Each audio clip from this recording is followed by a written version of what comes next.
अभी तक के जो लेक्चर्स आए हैं उसमें हमने जनवरी 2026 से लेके मई 2026 तक का पूरा मंथली मैगजीन कवर कर लिया है। तो आज के लेक्चर में हम लोग दिसंबर 2025 कवर करेंगे। अगर आप गौर से देखेंगे तो अगर दिसंबर से लेके चलें तो मई तक टोटल 6 मंथ्स होते हैं और ये 6 महीने आपके लिए सबसे ज़्यादा इंपॉर्टेंट हैं। और चूंकि काफ़ी कुछ जैसे ऑर्गेनाइजेशन है, बॉडी हैं, गवर्नमेंट स्कीम्स हैं, ये हमने ऑलरेडी कवर कर लिया है बहुत विस्तृत। तो आपने देखा होगा कि ये आपका जो दिसंबर 2025 का करंट अफेयर है ओनली 9 पेजेस का है, बट छोटा है। लेकिन आप ये मत सोचिएगा कि कुछ चीज़ें कम है, इसमें बहुत सारे वैल्यू एडिशन आपको दिखेंगे। न्यूक्लियर पावर, न्यूक्लियर प्रोग्राम, ये सारा कुछ जिससे क्वेश्चन एक्सपेक्टेड होते हैं एडिशनल, ये छोटे छोटे इमेजेस में साथ साथ में बड़ा करता जाऊंगा और बहुत कुछ हम लोग कवर करने वाले हैं। चलिए, सबसे पहले तो ये कि इंडिया होस्ट करेगी सेकेंड डब्ल्यूएचओ का ग्लोबल समिट, जो कि ट्रेडिशनल मेडिसिन पे। देखिए, डब्ल्यूएचओ अपना समिट करती है, एक वर्ल्ड हेल्थ कांग्रेस है, उसकी मीटिंग होती है, वो अलग चीज़ है।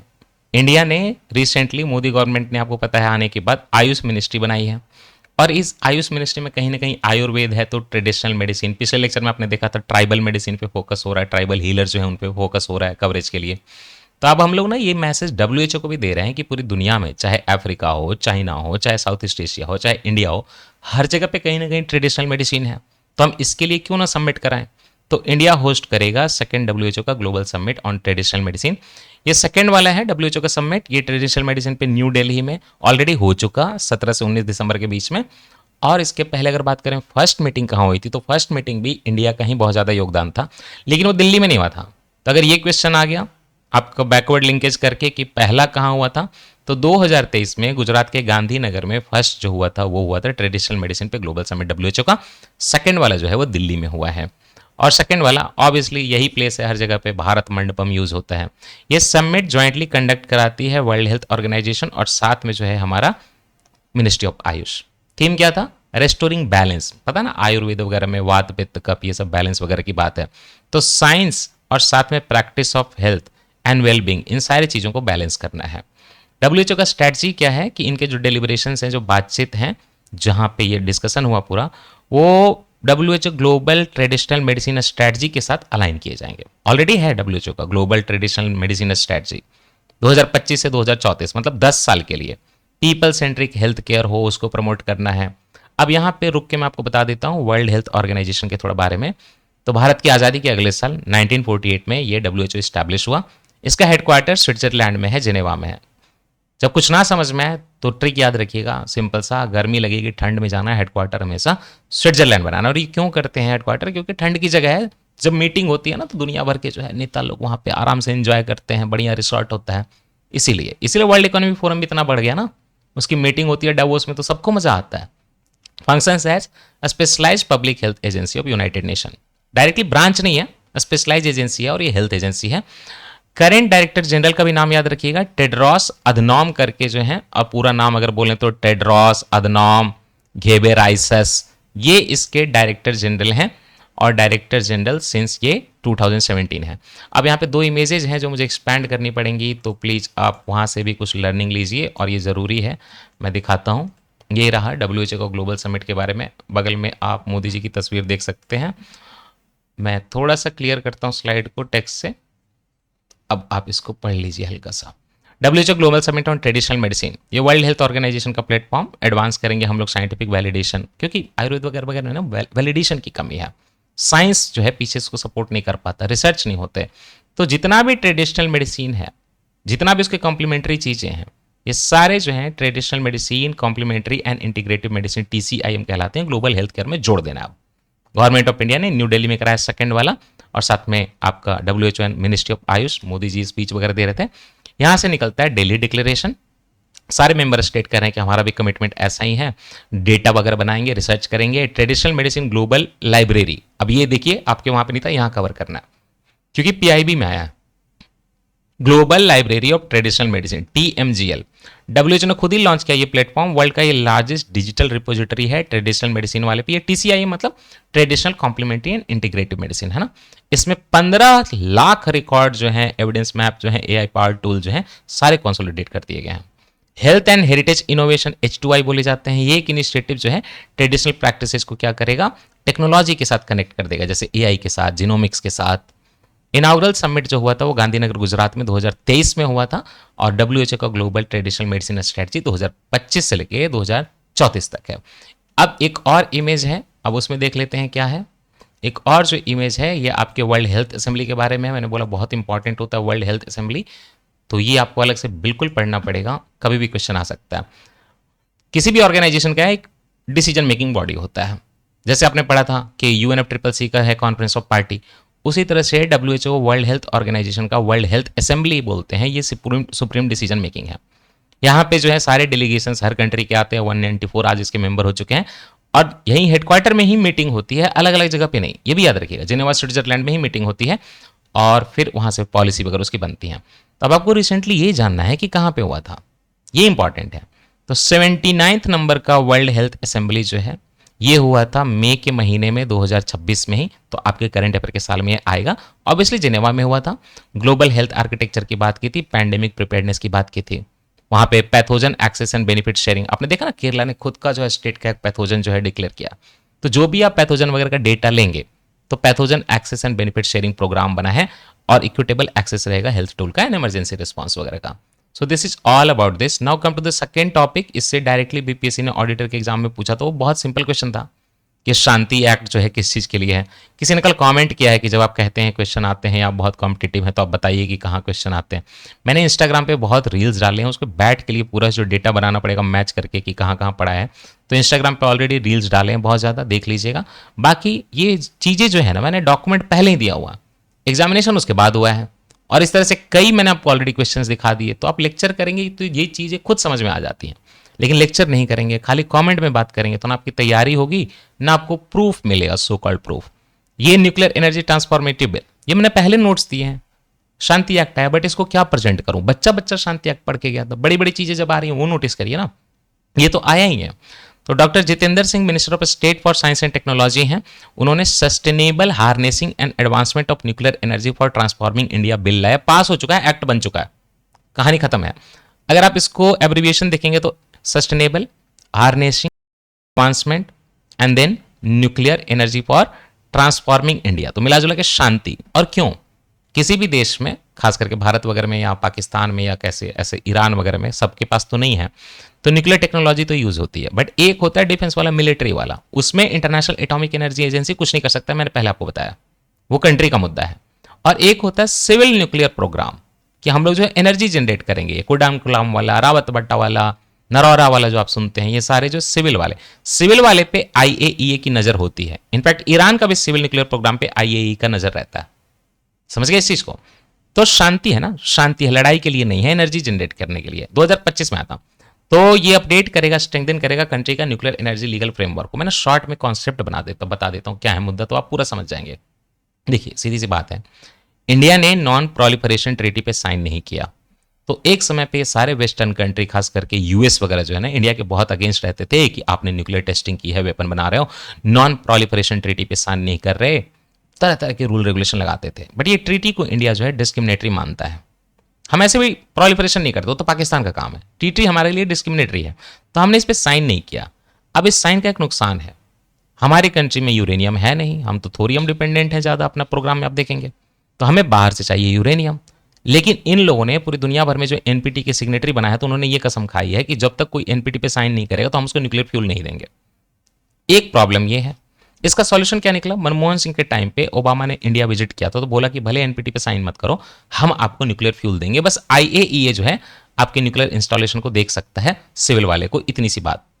और यहां से यूपीसी ने लगातार 2-3 क्वेश्चन पूछ दिए थे, एनरिचमेंट कितनी होनी चाहिए, आईएईए किस तरह के इंस्टॉलेशन को इन्वेस्टिगेट कर सकता है, 2-3 क्वेश्चन पूछ दिए, कभी भी आपके लिए बीपीएससी में आ सकता है।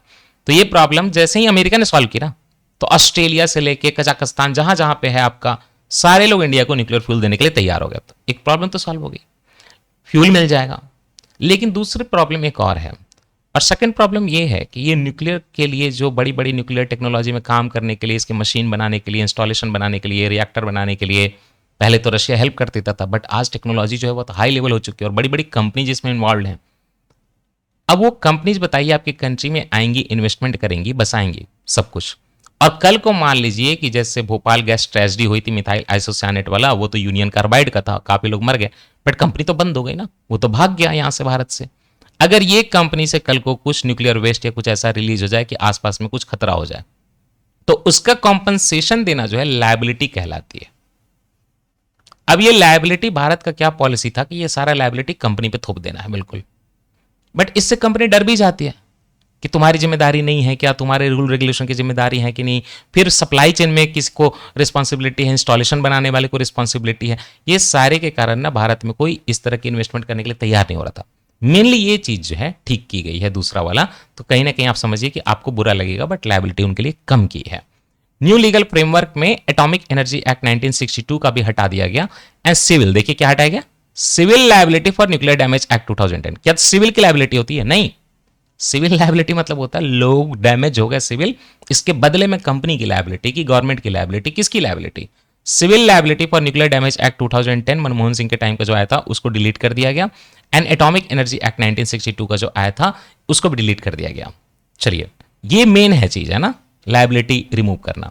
डिकार्बोनाइजेशन का गोल है। अब जैसे ही न्यूक्लियर होता है ना, तो न्यूक्लियर फ्यूल बहुत क्लीन होता है। इंडिया का लॉन्ग टर्म क्लाइमेट ऑब्जेक्टिव में बार बार रिपीट करवा रहा हूं, कितना है याद रख लीजिए, 100 गीगावाट न्यूक्लियर पावर कैपेसिटी हमें 2047 तक बनानी। मैं रिन्यूएबल नहीं बोल रहा, नॉन रिन्यूएबल नहीं बोल रहा, मैं इसमें खाली इतना बोल रहा हूं कि न्यूक्लियर एनर्जी का इंस्टॉलेशन इंडिया को कितना करना है।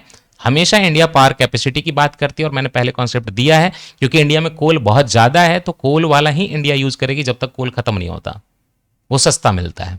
तो 100 गीगावाट न्यूक्लियर पावर कैपेसिटी 2047 तक बनाना है, और हमें 100 साल में, मतलब आजादी से लेके, और ओवरऑल नेट जीरो एमिशन 2070 तक करना है। इस पे भी क्वेश्चन पूछा बीपीएससी ने, नेट जीरो एमिशन कब तक करना है? 2070 तक। प्राइवेट सेक्टर का पार्टिसिपेशन है तो करवाना है, तो जितने भी आपके डोमेस्टिक इंडस्ट्री हैं या प्राइवेट एंटरप्राइजेज हैं न्यूक्लियर पावर सेक्टर में काम कर सकें, इस तरह का कोशिश किया गया है इसमें। सिविल लायबिलिटी पे आ जाइए आप। लायबिलिटी का ना रिकैलिब्रेशन किया गया है। Caps operator liability based on, मतलब कैप्स मतलब एक कैपिंग लगाता है कि ऑपरेटर की इतनी ही लायबिलिटी है, इससे ज्यादा नहीं, बेस्ड ऑन प्लांट कैपेसिटी, कि इतना कैपेसिटी है प्लांट का तो इतनी लायबिलिटी हो सकती है, इससे ज्यादा नहीं पैसे लेंगे। Removes the legal right of operators to recover damages from supplier of defective equipment, insuring smoother supply chain participation. अब ये क्या है, सप्लाई चेन वाले पे पहले लायबिलिटी लगाने का मुद्दा था, अब नहीं है। ऑपरेटर जो है सप्लाई चेन वाले पे नहीं लगा सकता, लेकिन हाँ ऑपरेटर का भी एक कैपिंग है।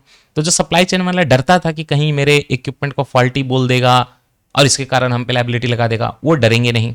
Institutional setup, bill envisages institution such as atomic energy redressal advisory. ये जो है atomic energy redressal advisory council बनेगी पूरी की पूरी। And also claims commissioners and nuclear damage claims commission, एक अलग से commissioner and nuclear damage claims commission, एक जो है atomic energy redressal advisory. AERB का एम्पावरमेंट कर दिया गया है। एटॉमिक एनर्जी रेगुलेटरी बोर्ड में पहले भी पढ़ा चुका हूं, तो एईआरबी का एम्पावरमेंट पढ़ा चुका हूं, याद करिएगा पिछले लेक्चर में ही है। एटॉमिक एनर्जी रेगुलेटरी बोर्ड का एम्पावरमेंट करके ना इसको स्टैट्यूटोरी स्टेटस दे दी गई है, इसी लॉ के थ्रू, शांति एक्ट के थ्रू। अब ये इंडिपेंडेंट लीगल एंटिटी बन गया है। एटॉमिक एनर्जी रेगुलेटरी बोर्ड जो है अच्छा काम करेगा, लाइसेंसिंग देता है, सेफ्टी देखता है अक्रॉस ऑल प्लांट्स। चलिए, एडवांस टेक्नोलॉजी, यहां पे पूरे फ्रेमवर्क में लिखा गया है कि हम लोग ना पहले का तरीका अब ठीक नहीं है। आपने देखा होगा यूपीएससी में क्वेश्चन पूछा था, स्मॉल मॉड्यूलर रिएक्टर बनाएंगे। स्मॉल मॉड्यूलर रिएक्टर क्या होता है? मान लीजिए कि टाटा का एक जो है टाउनशिप है जमशेदपुर में या कहीं पे, वहां की पूरी एनर्जी की सप्लाई के लिए खाली हम एसएमआर से काम चला सकते हैं, जरूरी नहीं है कि पूरा बड़ा ही बनाया जाए। तो स्मॉल मॉड्यूलर रिएक्टर ना ट्रांसपोर्ट हो जाते हैं कहीं से कहीं, बड़ा आसान होता है, तो इससे एनर्जी सेक्टर जो है थोड़ा डिकार्बोनाइज होगा। अब आप कॉन्सेप्ट लीजिए। कॉन्सेप्ट ये है, एक तो मैंने इंडियन एक्सप्रेस से इमेज डाली है, वो भी दिखा देता हूं। चलिए, कॉन्सेप्ट ये है कि nuclear power plants under operation जो काम कर रहे हैं, एक्टिव है इंडिया में, इंडियन एक्सप्रेस का स्क्रीनशॉट आया था ये। तो Rajasthan atomic power plant 1, RAPS 1, RAPS 2, RAPS 3, RAPS 4, RAPS 5, RAPS 6, ये सारे जो है कोटा में बनाए गए हैं। राजस्थान एटॉमिक पावर प्लांट जो है ना 1 2 3 4 5 6 अलग अलग न्यूक्लियर रिएक्टर, ये सारे कोटा में बनाए गए हैं, चंबल रिवर के किनारे कोटा है। Kakrapar atomic power plant 1, caps 1 and 2, ये ना गुजरात के तापी में, तापी डिस्ट्रिक्ट क्यों? क्योंकि वहां पे तापी रिवर जो है फ्लो करती है। लेकिन महाराष्ट्र में जाएंगे तो तारापुर भी, तारापुर पावर प्लांट, इसका नाम टैप्स हो जाएगा, टैप्स 1 2 3 4, ये ना महाराष्ट्र के बोईसर में है। देन आता है कर्नाटका, वहां का काइगा जनरेशन स्टेशन है, केजीएस बोलते हैं, खान ग्लोबल स्टडीज नहीं है, KGS 1 2 3 4, कायगा कर्नाटका में है, कायगा बोलते हैं इसको। अब आइए साउथ में, साउथ में यहाँ पे आइए, साउथ में can you see Madras atomic power plant 1 2, इसको मैप्स बोलते हैं, ये कलपक्कम तमिलनाडु वाला वही है। एंड देन कुडनकुलाम आपने काफी सुना होगा, कुडनकुलाम न्यूक्लियर पावर स्टेशन KKNPS 1 2, ये कुडनकुलाम तमिलनाडु में है। अब पूरा का पूरा ईस्टर्न नॉर्थ ईस्ट इंडिया में देख सकते हैं पूरा ब्लैंक है, कोई भी न्यूक्लियर पावर प्लांट जो है ऑपरेट नहीं कर रहा। बट उत्तर प्रदेश में है Narora atomic power plant, NAPS 1 2 Narora Uttar Pradesh में। तो थोड़ा सा डिस्ट्रीब्यूशन कैन यू सी इसमें हैवी है ना। आइए फर्स्ट प्लांट इसमें कौन सा है, महाराष्ट्र वाला जो तारापुर है ना, 1969 में फर्स्ट प्लांट बना था। लार्जेस्ट साइट कौन सा है, देखिए ना कोटा वाला, रैप्स 1 2 3 4 5 6 सब वहां पे। तो Rajasthan records the highest number of nuclear generation power capacity in the country. Reactor का टाइप इंडिया में पहले भी ये कॉन्सेप्ट आपको समझा दिया था कि न्यूक्लियर का स्टेज के हिसाब से कैसे चलता है। तो पहला स्टेज में इंडिया जो है ऑपरेट करती है प्रेशराइज्ड हैवी वाटर रिएक्टर। पहले बताया प्रेशराइज करके हैवी वाटर जो है मॉडरेटर की तरह काम भी करता है, मॉडरेटर की तरह काम करता है, कूलेंट की तरह भी काम करता है। हैवी वाटर कुछ नहीं है, normal water H2O, heavy water D2O, उससे भी हैवी हो तो T2O। जब आप हाइड्रोजन को देखेंगे तो हाइड्रोजन में ना प्रोटॉन की संख्या 1 होती है और न्यूट्रॉन की संख्या होती ही नहीं है, तो इसलिए हाइड्रोजन का एटॉमिक नंबर और मास नंबर बराबर हो जाते हैं। लेकिन ड्यूटेरियम जो होता है ना, उसमें प्रोटॉन की संख्या तो 1 ही होती है, लेकिन न्यूट्रॉन भी 1 होता है, तो मास नंबर 2 हो जाता है, D2। और ट्राइटियम में न्यूट्रॉन 2 हो जाते हैं, तो 3। लेकिन ये प्रोटॉन सेम होता है और प्रोटॉन के बराबर इलेक्ट्रॉन होता है, और प्रोटॉन के हिसाब से हम एटॉमिक नंबर बोलते हैं, एंड न्यूट्रॉन प्रोटॉन को जोड़ के हम मास नंबर बोलते हैं। ऐसी चीजों को हम लोग आइसोटोप बोलते हैं। तो हम लोग जो है प्रेशराइज हैवी वाटर रिएक्टर में D2O यूज करते हैं एक्चुअली। तो आप बोलेंगे लाइट यूज होता है क्या, हाँ कई कंट्रीज में लाइट वाटर रिएक्टर भी है, हम लोग D2O वाला यूज करते हैं, मेजॉरिटी यही है हमारा। इसके अलावा BWR है, बॉइलिंग वाटर रिएक्टर बोलते हैं, वो बहुत कम है, तारापुर वाला जो है बॉइलिंग वाटर रिएक्टर है। एंड फास्ट ब्रीडर रिएक्टर क्या होता है, कलपक्कम में, ये सेकेंड स्टेज का एक्सपेरिमेंट है, ये सारा फर्स्ट स्टेज हो गया। फास्ट ब्रीडर मतलब क्या, ब्रीड करता है फ्यूल को, जितना खाता नहीं उससे ज्यादा निकालता है फ्यूल, एनर्जी भी देता है। इसी का तो हमने प्रोटोटाइप फास्ट ब्रीडर रिएक्टर भी बनाया था, PFBR। मोदी जी ने बोला था कि भारत जो है सेकंड स्टेज में पहुंच चुका है। ये है आपका कलपक्कम तमिलनाडु में। Fuel uranium thorium are the primary fuels in India, और इंडिया में वर्ल्ड का लार्जेस्ट थोरियम रिजर्व है, याद रखिएगा। The largest nuclear power plant India में, अगर एक पावर प्लांट की बात करें तो कुडनकुलाम न्यूक्लियर पावर प्लांट है, ये तमिलनाडु के तिरुनेलवेली डिस्ट्रिक्ट में है। आइए, पहले तो मोदी गवर्नमेंट बोल रही थी कि कैंटोनमेंट खत्म कर देगी, लेकिन अब जो है मोदी गवर्नमेंट सेंटेनरी सेलिब्रेशन कर रही है कैंटोनमेंट का। ये सारे कैंटोनमेंट के जो एरिया होता है ना, जैसे दार्जिलिंग में कैंटोनमेंट है या प्रयागराज में भी है, बहुत जगह पे है, तो ये ना डिफेंस स्टेट बोले जाते हैं। स्टेट नहीं बोल सकते, क्योंकि स्टेट बोलेंगे तो पूरा कंट्री हो जाएगा, तो पुरानी बड़ी जमीनों को ना स्टेट बोलते हैं। तो डिफेंस स्टेट इन कैंटोनमेंट में अपनी जमीन होती है इनकी। 100 साल पूरे हो गए, सेंटेनरी सेलिब्रेशन चल रहा है, तो ऑब्वियसली रक्षा मतलब मंत्री जो है वो करेंगे। हमारे कंट्री में ना एक रक्षा संपदा भवन है, दिल्ली में है ना, दिल्ली कंटोनमेंट के अंदर ही है, तो वहीं उन्होंने जो है इसकी बातचीत की। मैंने देखा भी दिल्ली कंटोनमेंट, आप भी चले जाइएगा देखने। 16 दिसंबर 2025 की बात है, 100 साल पूरे हो गए डिफेंस स्टेट डिपार्टमेंट का, ये पूरा डिपार्टमेंट का ना 100 साल पूरा हो गया। तो इसमें रक्षा मंत्री जो है, रक्षा मंत्री अवार्ड दिया है इन्होंने इस दौरान कि पब्लिक सर्विसेज किसने म्युनिसिपैलिटी में अच्छा काम किया। ये क्या है, ऐसे तो आपने लक्ष्मीकांत वगैरह में पॉलिटी पढ़ा होगा, हमारा भी पढ़ा होगा। तो कुछ एरिया जो होते हैं ना, म्युनिसिपैलिटी नहीं होते, पंचायत नहीं होते, कैंटोनमेंट होते हैं, जब वो डिफेंस मिनिस्ट्री के अंदर आए। बट उसमें कई बार क्या होता है कि कैंटोनमेंट होने के कारण जो डेमोक्रेटिक जो थर्ड टीयर है वो यूज नहीं होता। अब ऐसी कोशिश की जा रही है और बहुत जगह कर दिया गया है कि यहाँ भी एक तरह का, मतलब कंप्लीटली तो कैंटोनमेंट काम नहीं करते म्युनिसिपैलिटी की तरह, लेकिन कैंटोनमेंट बोर्ड जो है काम करता है, उस थोड़ा थोड़ा डेमोक्रेटिक इंस्टीट्यूशन वो होता है, और कई जगह पे हम म्युनिसिपैलिटी भी ला रहे हैं प्रॉपर वहां पे। तो डिफेंस लैंड मैनेजमेंट के लिए अवार्ड दिया। म्युनिसिपल एडमिनिस्ट्रेशन किसने अच्छा किया कैंटोनमेंट बोर्ड के अंदर, उसके लिए अवार्ड दिया। ठीक, the programme marks the centenary celebration of the defence state department, और इसका ओरिजिन कहां से है, कोलकाता का जो बैरकपुर है ना, जहां पे म्यूटिनी भी हुई थी 1765 में, वहीं से डिफेंस स्टेट डिपार्टमेंट बना था। फॉर्मली जो स्टैब्लिश हुआ था वो 1926 में, लेकिन शुरुआत जो है बैरकपुर से ही हो गई थी। तो 1926 में फॉर्मली स्टैब्लिश हुआ, आज जो है 2026 चल रहा, बात खत्म। डिफेंस स्टेट का रोल क्या है, डिपार्टमेंट जो है एडमिनिस्ट्रेट करता है जितने भी आपके डिफेंस के लार्ज लैंड होल्डिंग है under the government of India, जो कि मिनिस्ट्री ऑफ डिफेंस के अंदर आने चाहिए।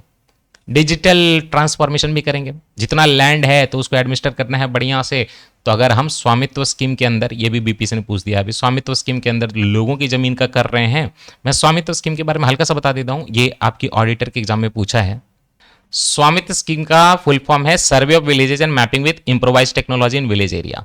सेंट्रल सेक्टर स्कीम है तो याद रखिएगा, यूपीएससी ने भी क्वेश्चन पूछा था, बीपीएससी ने भी रिसेंटली पूछा है, तो आप भी रट लीजिए। सेंट्रल सेक्टर स्कीम है, दैट मीन्स कि कहीं ना कहीं पूरा का पूरा खर्चा जो है ना सेंट्रल गवर्नमेंट देगी, इंप्लीमेंट भी वही करेगी। तो लोगों को लगता है लैंड चूंकि ये स्टेट का सब्जेक्ट है ना, तो यूपीएससी में लोगों ने मिस्टेक कर दी थी कि लैंड तो स्टेट का सब्जेक्ट है तो जो है इसको चलाएगा कौन, स्टेट गवर्नमेंट। नहीं, ये पूरा का पूरा सेंट्रल गवर्नमेंट का है। इसमें पंचायती राज जो है ना, मिनिस्ट्री पंचायती राज, वो पूरा का पूरा रूरल इंडिया का ओनरशिप जो है डिमार्केट करके डिजिटल कर रही है। ऑलमोस्ट हर जगह हो भी गया ड्रोन और जेएस मैपिंग वगैरह के थ्रू। क्लियर है? तो स्वामित्व स्कीम इस पर रूरल लैंड होल्डिंग का डिजिटलाइजेशन एंड ऑल, किसका जमीन है ये सारा कुछ अच्छे से नोट डाउन करना। सेंट्रल सेक्टर स्कीम है, please remember that, ministry of Panchayati Raj. तो जब यहां पे इतना डिजिटलाइजेशन कर रहे हैं तो क्या हम कैंटोनमेंट का ना ही करें, वहां का भी तो करेंगे। तो land administration has been modernise, इसके लिए इनिशिएटिव कहां पे क्या चल रहा है, ई छावनी, छावनी होता है ना, कैंटोनमेंट को छावनी बोलते हैं, तो इलेक्ट्रॉनिक छावनी। यहाँ पे 100% ऑनलाइन म्युनिसिपल सर्विसेज वगैरह नोट किए जाएंगे। 20 लाख कैंटोनमेंट रेसिडेंट्स रहते हैं इस एरिया में। Award recognition, the department received national water award under जल संचय जन भागीदारी स्कीम में। जल संचय जन भागीदारी के लिए उनको अवार्ड मिला, डिपार्टमेंट को, इस डिफेंस स्टेट डिपार्टमेंट को नेशनल अवार्ड मिला है। वाटर कंजर्वेशन कर रहे हैं। डिजिटलाइजेशन मिलता जुलता ही है, digital transformation, digitization. Legacy land record have been fully legalized, sorry digitalized. Raksha Bhoomi platform, again भूमि मतलब जमीन है, तो इसके लिए सेंट्रलाइज एक रक्षा भूमि सॉफ्टवेयर बनाया गया है। सारे यहाँ पे repository, defence state land record जो है सारे रखे हुए सिक्योर सर्वर पे। I am done. चलिए, इंडिया और एशियन डेवलपमेंट बैंक ने साइन किया है $2.2 बिलियन का डेवलपमेंट टूल। ये अमाउंट नहीं याद रखना होता है, जानना ये होता है कि एशियन डेवलपमेंट बैंक कहाँ पे है, कैसे शुरुआत हुई थी, इस तरह की चीजें।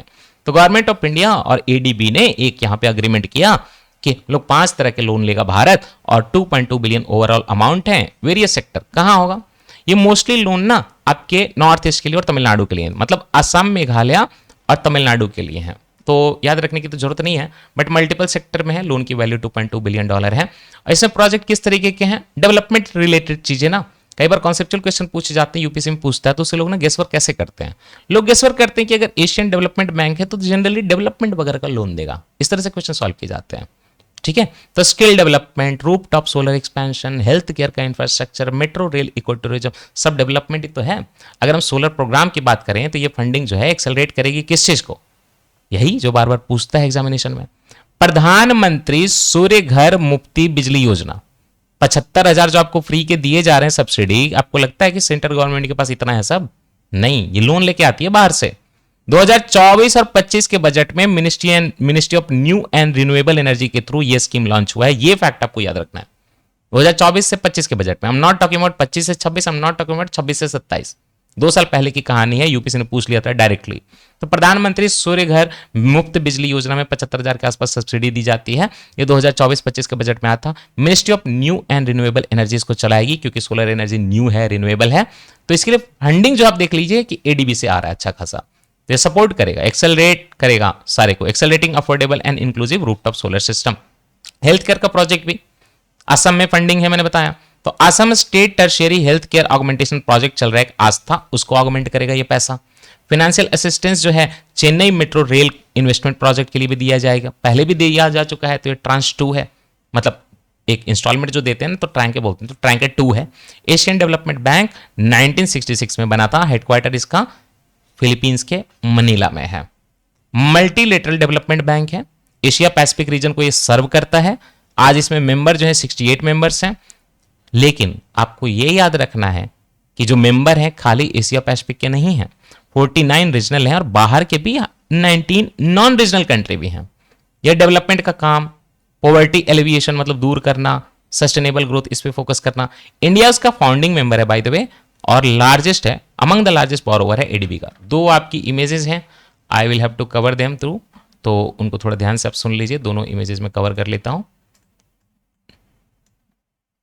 ये प्रधानमंत्री सूर्य घर बिजली योजना काफी इंपॉर्टेंट है, तो you have to read about this. जिसने पूछा था गवर्नमेंट स्कीम पढ़ना है कि नहीं अलग से, आप देख लीजिए, सब तो कवर कर रहा हूं। प्रधानमंत्री सूर्य घर मुफ्त बिजली योजना, ये जो है इसमें आवासीय घरों की छत पर सोलर पैनल लगाने के लिए 78,000 तक की सब्सिडी हो गई है ना। और ये है कि भारत के 1 करोड़ परिवारों को, यही आया था यूपीएससी के क्वेश्चन में, कितने परिवारों को, 1 करोड़ परिवारों को हर महीने 300 यूनिट मुफ्त बिजली उपलब्ध कराना। तो ऐसा नहीं कि मुफ्त बिजली दे देंगे आपको, माना जाएगा कि आप इसे 300 के आसपास यूनिट जो है बचत कर सकते हैं। और यहीं पे एक कॉन्सेप्ट लिंक कर देता हूं नेट मीटरिंग का। अगर आपकी बिजली, आपने कोई भी संयंत्र लगाया है रिन्यूएबल, सोलर एंड ऑल, तो मान लीजिए कि आपके घर की खपत है 100 यूनिट और आपने जनरेट कर दिया 200 यूनिट। नेट मीटरिंग क्या करता है, आपके घर से सप्लाई को निकाल देता है जो एक्स्ट्रा हो गया और बाहर कर देगा। आपने घर लॉक कर दिया, बिजली बन रहा है आपके छत पे, तो वो ना ग्रिड में चला जाएगा पलट के, और उसके बदले में आपको पैसा मिलेगा। तो हो सकता है पैसा कुछ कमा भी लें। तो सब्सिडी का लाभ है इस योजना के अंतर्गत 40 से 60% तक की आपकी भारी सब्सिडी दी जाती है। भारी सब्सिडी। घर में सोलर पैनल लगाने से उपभोक्ता को हर महीने 300 यूनिट तक की बिजली मुफ्त मिलती है, जिसकी बिजली का बिल काफी हद तक मोस्टली ये जीरो हो जाता है, मोस्टली जीरो हो जाता है। ठीक है, अगर आप ज्यादा बनाते हैं तो बिजली जो है नेट मीटरिंग के माध्यम से ग्रिड में चली जाती है, आप कमा भी सकते हैं, बट ऐसा जनरली हो नहीं पाता, इतना भी नहीं होता। आवेदक को भारत का निवासी होना जरूरी है। छत पर सोलर पैनल लगाने के लिए घर में बिजली का कनेक्शन चाहिए। ऐसा नहीं कि आप जो है आपको सब्सिडी ऐसे दे देंगे, बिजली का कनेक्शन चाहिए। घर की छत पर सोलर पैनल लगाने के लिए पर्याप्त दूसरा टॉपिक हम लोग पढ़ेंगे एशियन डेवलपमेंट बैंक के बारे में। एशियन डेवलपमेंट बैंक जो है ऑलमोस्ट वर्ल्ड बैंक की तरह काम करता है। याद रखिएगा इसमें वेटेड वोटिंग सिस्टम है। वेटेड वोटिंग सिस्टम मतलब क्या होता है, जापान का वोटिंग जो है उसका वेट, इंडिया का वेट अलग अलग है, सबके बराबर नहीं है। तो कैसे डिस्ट्रीब्यूट करेंगे, जितना आपने यहां पे प्रपोर्शन दिया है मेंबर्स का कैपिटल सब्सक्रिप्शन, जितना आपने यहां पे लगाया है पैसा, उसके हिसाब से आपका वोटिंग का वैल्यू है। एडीबी का एक एनुअल रिपोर्ट भी आता है, उसमें उसका ऑपरेशन बजट एंड जो सारी चीजें जो है बताई जाती हैं। एडीबी जापान स्कॉलरशिप प्रोग्राम भी चलता है, वहां पे 300 स्टूडेंट एनुअली जो है रजिस्टर किए जाते हैं। इसके अलावा अगर आप प्रोग्राम यहां से पढ़ लें तो आपको जो है यहाँ पे अच्छा काम मिलता है होम कंट्री में इसके हिसाब से काम करने का। एडीबी का यूनाइटेड नेशन में ऑब्जर्वर स्टेटस है, मीटिंग में पार्टिसिपेट कर सकते हैं, देख सकती है। 31 दिसंबर 2020 तक का मैं डेटा बता रहा हूं। जापान एंड, मैंने बोला ना रीजन के बाहर के कंट्री भी है, तो Japan and United states each hold the largest proportion of shares. Japan का शेयर सबसे ज्यादा है 15% के आसपास, यूनाइटेड स्टेट्स का जो है शेयर जो है ये उसके बाद है, एंड चाइना होल्ड्स 6.429, है ना। Japan and United states each hold the largest proportion of shares at 15 अच्छा, ये दोनों के इतने हैं। चाइना है उसके बाद, इंडिया जो है 6% पे है, ऑस्ट्रेलिया उसके बाद। तो Japan, US, then China, then India चौथे नंबर पे, उसके बाद जो है ऑस्ट्रेलिया है। आइए बढ़िया बढ़िया जो है इंफॉर्मेशन आपने पढ़ ली। जापान और यूएसए टॉप पे, जो चाइना है उसके बाद होल्ड कर एडीबी में, और उसी के हिसाब से उसका वोटिंग है, एंड इंडिया जो है उसके बाद आती है। नेशनल जियो स्पेशियल वर्कशॉप बन गया है जियो स्पेशियल मिशन में, तो मैं मिशन भी पढ़ा दूंगा, डोंट वरी। चलिए, ये डिपार्टमेंट मैं बता चुका हूं कि ministry of science and technology में एक डिपार्टमेंट है survey of India. The survey of India function, sorry ये ministry of science and technology में नहीं, मेरा कहने का मतलब है कि ministry of science and technology के अंदर डीएसटी है, department of science and technology, उसमें है सर्वे ऑफ इंडिया। ये एक यहां पे देखिए नेशनल वर्कशॉप ऑर्गेनाइज कर रहा है so that we can strengthen geo spatial ecosystem under geo special mission and enabler of Viksit Bharat. Jio special mission कुछ नहीं है, जियो स्पेशियल हर किसी जगह का जो है आप मैपिंग कर सकें, जियो लोकेशन देख सकें, टैगिंग कर सकें, रडार का यूज करें, लिडार का यूज करें, सोनार का यूज करें, सैटेलाइट का यूज करें, जीपीएस का यूज करें, उसके हिसाब से चीजें चलाएं। ये होता है जियो स्पेशियल मिशन। नेशनल जियो स्पेशियल मिशन जो है हमारे यूनियन बजट 2025-26 में ही आया था कि जितना भी जियो डेटा सिस्टम है, हमारा जियो डेटा सिस्टम है, सबको हम इंप्रोवाइज करें, इंफ्रास्ट्रक्चर में यूज करें, हम लोग डेटा सेटिस के लिए बनाएं और इमर्जिंग टेक्नोलॉजी के साथ इंटीग्रेट कर दें, बस इतना। 25, मैंने ये मुद्दा यहां पे बताया कि 25 से 26 के बजट में नेशनल जियो स्पेशल मिशन आया है, ये याद रखना है। देखिए जन औषधि तो आप जानते ही हैं, जेनेरिक मेडिसिन मिलती है यहां पे, पता है ना। इंडिया में कोई भी मेडिसिन जो आपको सस्ती इसलिए मिलती है क्योंकि भारत का सुप्रीम कोर्ट का डिसीजन है कि WTO के हिसाब से कंपल्सरी लाइसेंसिंग अलाउड है।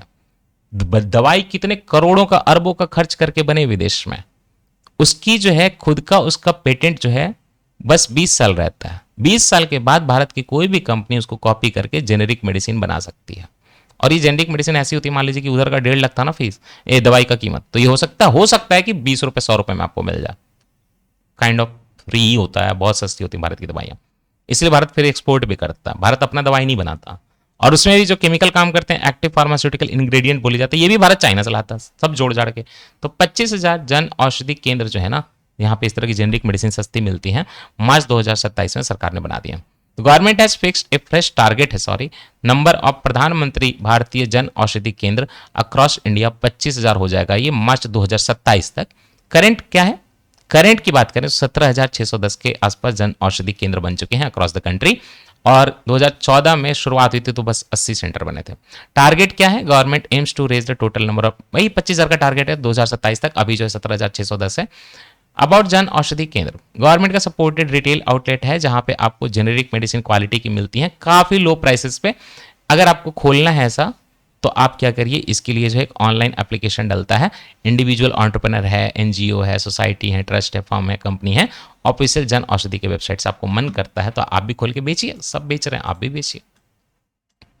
ताकत की दवा बेचिएगा आप, जेनरिक मेडिसिन, जापानी तेल। जापानी तेल आपका जो है बहुत बिकेगा, आप जो है, लेकिन जन औषधि पे अलाउ है कि नहीं अलाउ है ये देख लीजिएगा। शिलाजीत बेचिएगा, शिलाजीत। जन औषधि केंद्र नाउ ऑफिशियली नोन एज प्रधानमंत्री भारतीय जन औषधि केंद्र, ये 2008 में, अच्छा ये देखिए यूपीए के टाइम से ही है। Department of pharmaceuticals, ministry of chemical. ये इंटरेस्टिंग फैक्ट आपको पता है, जैसे ही हम डिपार्टमेंट ऑफ फार्मास्यूटिकल्स सुनते हैं ना तो कई लोगों को लगता है ministry of health and family welfare में होगा ना। Ministry of chemicals and fertilisers जो है ना उसके अंदर आता है डिपार्टमेंट ऑफ फार्मास्यूटिकल, क्योंकि फाइनली केमिकल है। हालांकि ठीक है, आप कोई इसको हेल्थ में भी सोच सकता है, बट नहीं, ऐसा है नहीं। Department of pharmaceutical, ministry of chemical and fertiliser के अंदर आता है। ये नवंबर 2008 में इन्होंने लॉन्च किया था जन औषधि। आज इसका नाम प्रधानमंत्री भारतीय जन औषधि केंद्र है। नाम तो चेंज करेंगे ना क्योंकि यूपीए का था। इस इनिशिएटिव में जेनरिक मेडिसिन जो है प्राइसेस 50 to 90% कम पड़ते हैं ब्रांडेड वाले से। Name change, Jan Aushadhi campaign 2008 का जो है नाम चेंज कर चुका है, प्रधानमंत्री भारतीय जन औषधि परियोजना बन चुका है 2016 के बाद। एंड 2016 में देर आर 19,000 के आसपास, तो यही 1917 जो भी है 2026 तक कितना पहुंच चुका है। 2100 तरह के यहाँ पर ड्रग्स मिलते हैं, 300 सर्जिकल आइटम भी मिलते हैं, हाँ चीर फाड़ भी कर सकते हैं आप।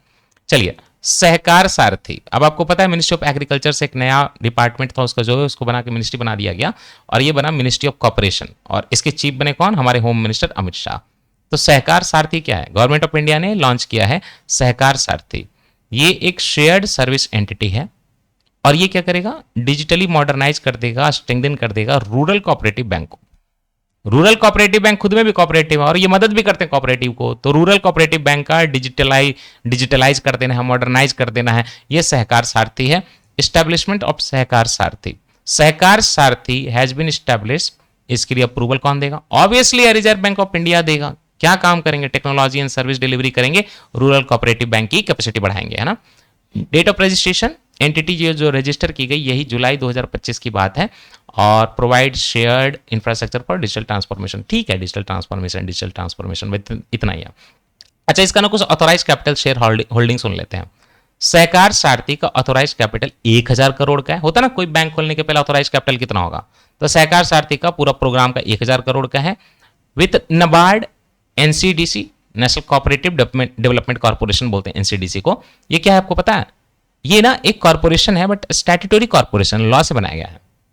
पार्लियामेंट ने काफी पहले 1963 में लॉ पास किया था, नेशनल कोऑपरेटिव डेवलपमेंट कॉर्पोरेशन करके लॉ, उससे बना है ये, लॉ से बना हुआ है।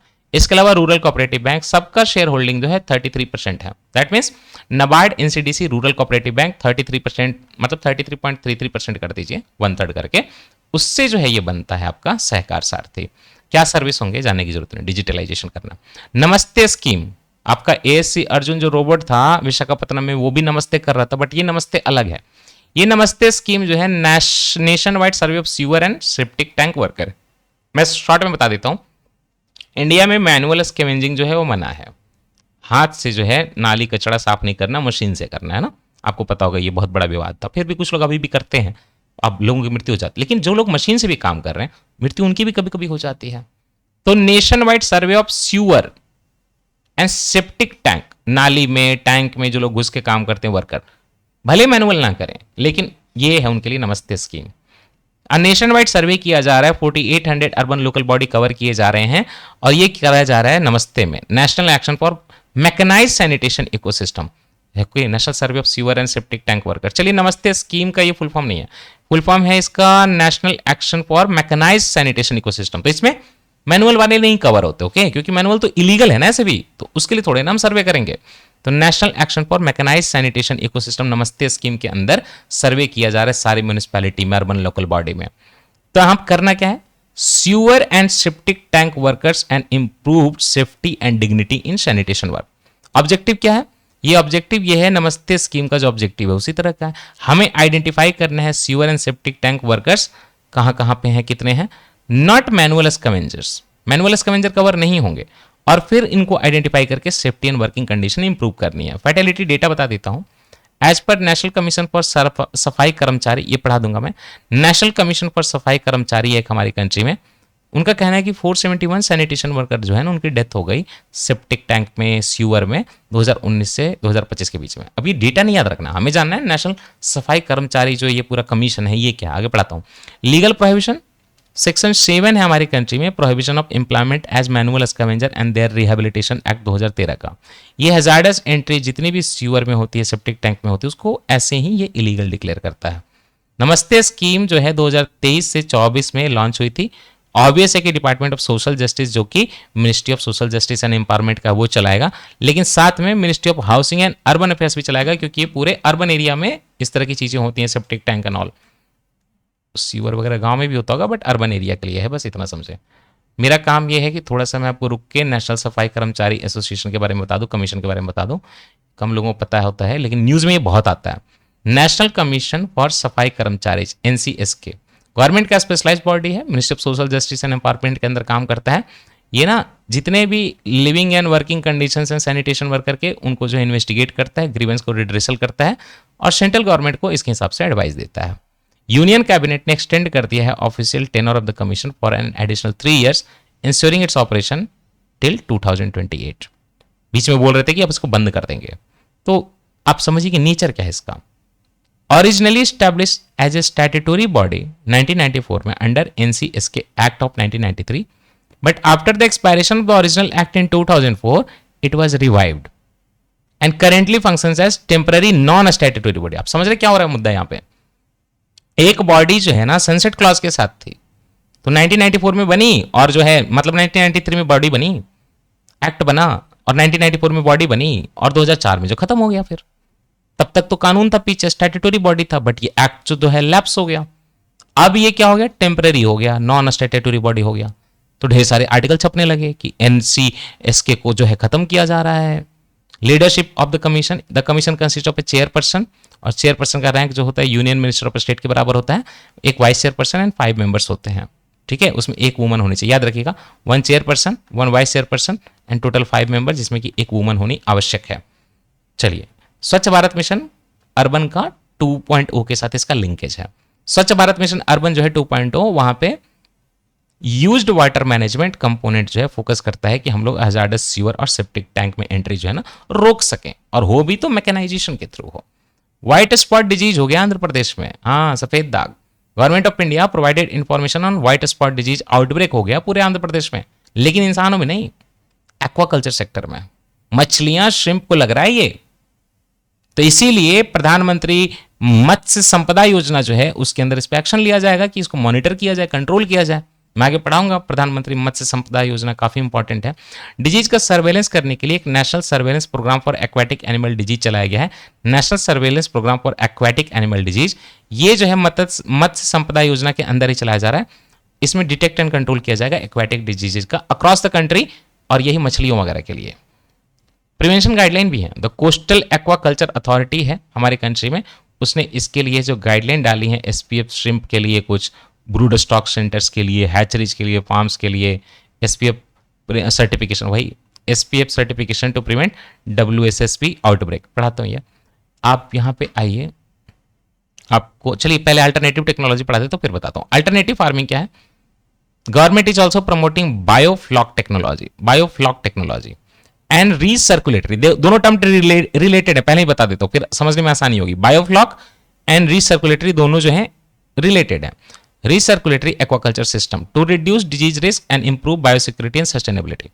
क्या होता है, ये एक्वाकल्चर में कुछ चीजें ना वेस्ट होती हैं, और वो जो है खत्म कर दी जाती हैं, वेस्ट कर दी जाती हैं, बट उसको अगर हम रिसाइकल कर सके ना, तो यही चीज जो है बायोफ्लॉक या रीसर्कुलेटरी सिस्टम कहलाती है।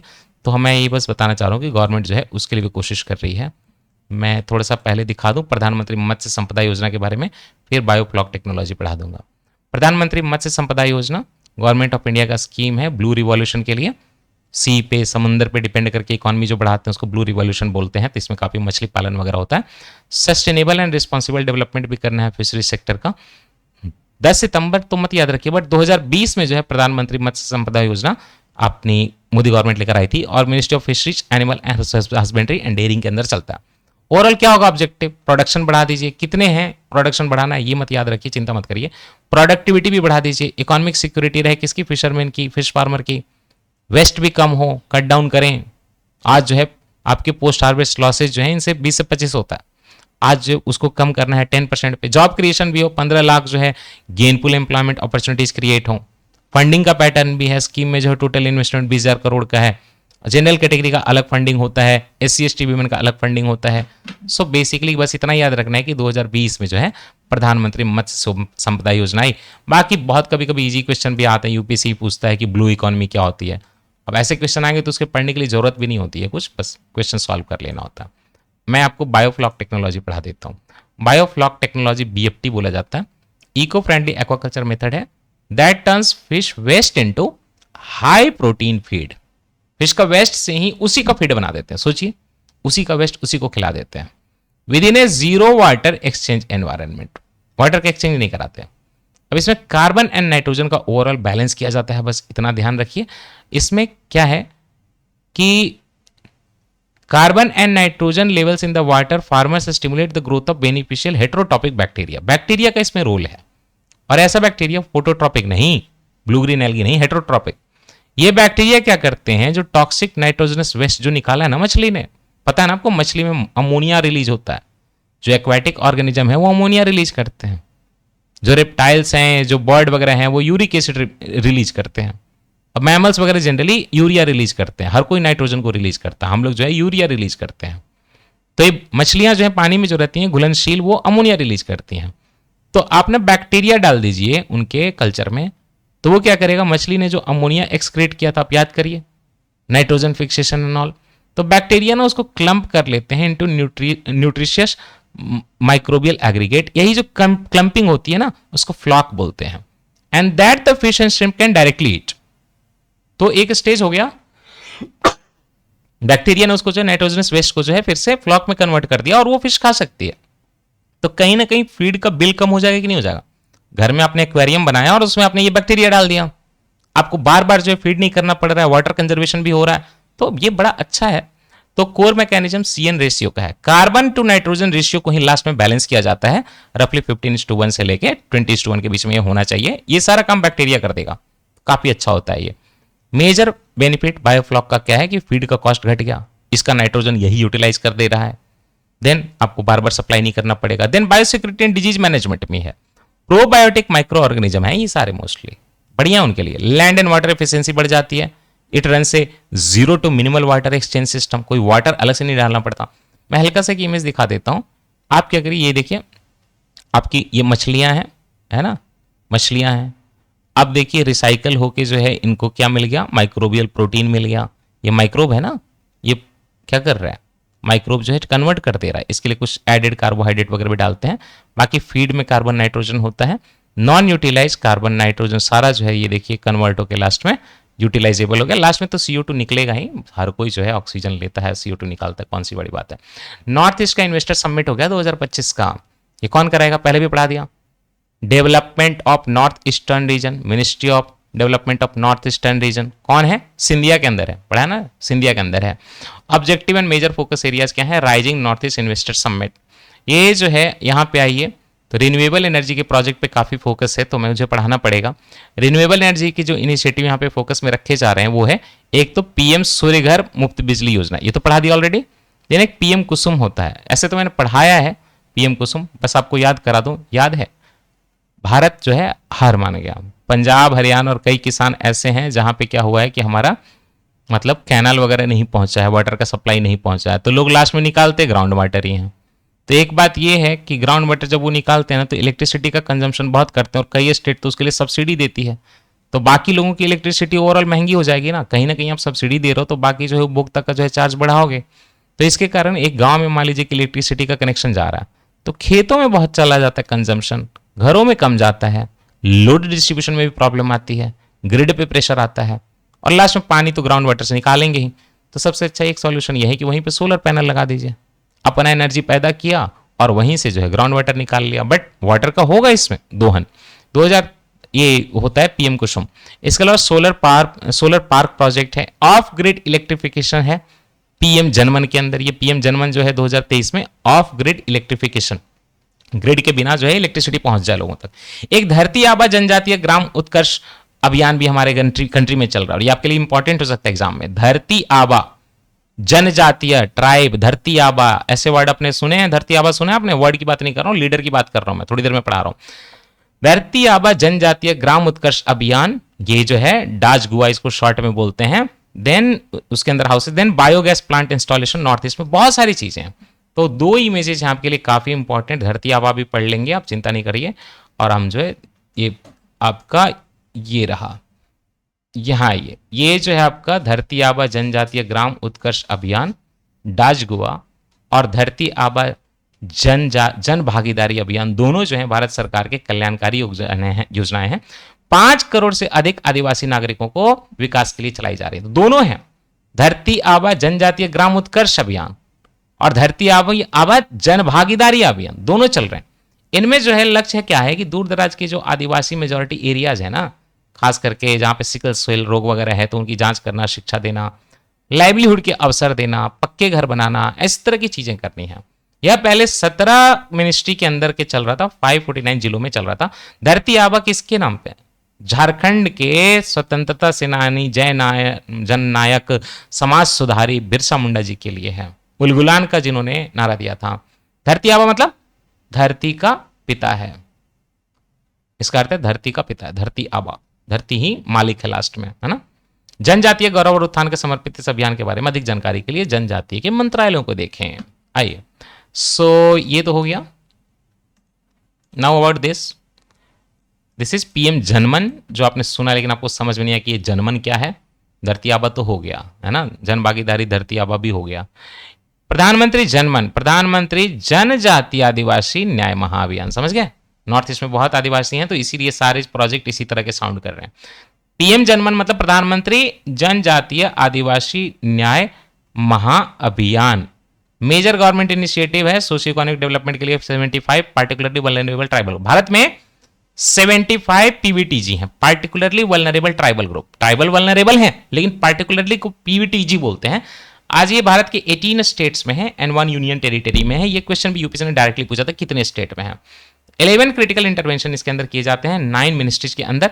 इंफ्रास्ट्रक्चर, हाउसिंग, रोड, टेलीकॉम, इस तरह की चीजें, basic amenities, drinking water, and then off grid solar power for unelectrified houses, livelihood के सर्विसेज वगैरह देना, एजुकेशन, मोबाइल यूनिट, ये सारी चीजें जो है ना आपके पीएम जनमन के अंदर है। पीवीटीजी के लिए है वो अलग से। प्रेस्टिजियस नेशनल अवार्ड 2025 के देख लें थोड़े से, प्रेस्टिजियस नेशनल अवार्ड 2025 के देख लें, मजा आएगा आपको, देख लेते ना। उसके पहले एक चीज जो है, नहीं ठीक है, तो चलिए हम लोग देखते हैं आपके प्रेस्टिजियस नेशनल अवार्ड 2025 के। ये जो national council of science museum है, ये ना मिनिस्ट्री ऑफ कल्चर के अंदर आता है, याद रखिएगा। मिनिस्ट्री ऑफ कल्चर के अंदर national council of science museums आता है। मिनिस्ट्री ऑफ कल्चर के अंदर उसको 2 प्रेस्टिजियस नेशनल अवार्ड मिले हैं 2025 के, from the public relation society of India. PRS नहीं है ये, जहां पे बिल पढ़ते हैं, public relation society of India है। क्यों? क्योंकि national council of science museum ने मिनिस्ट्री ऑफ कल्चर के अंदर बहुत अच्छा कम्युनिकेशन एंड पब्लिक एंगेजमेंट किया है, बढ़िया एकदम, भारत का जो बढ़िया बढ़ावा दिया है कल्चर का इसने।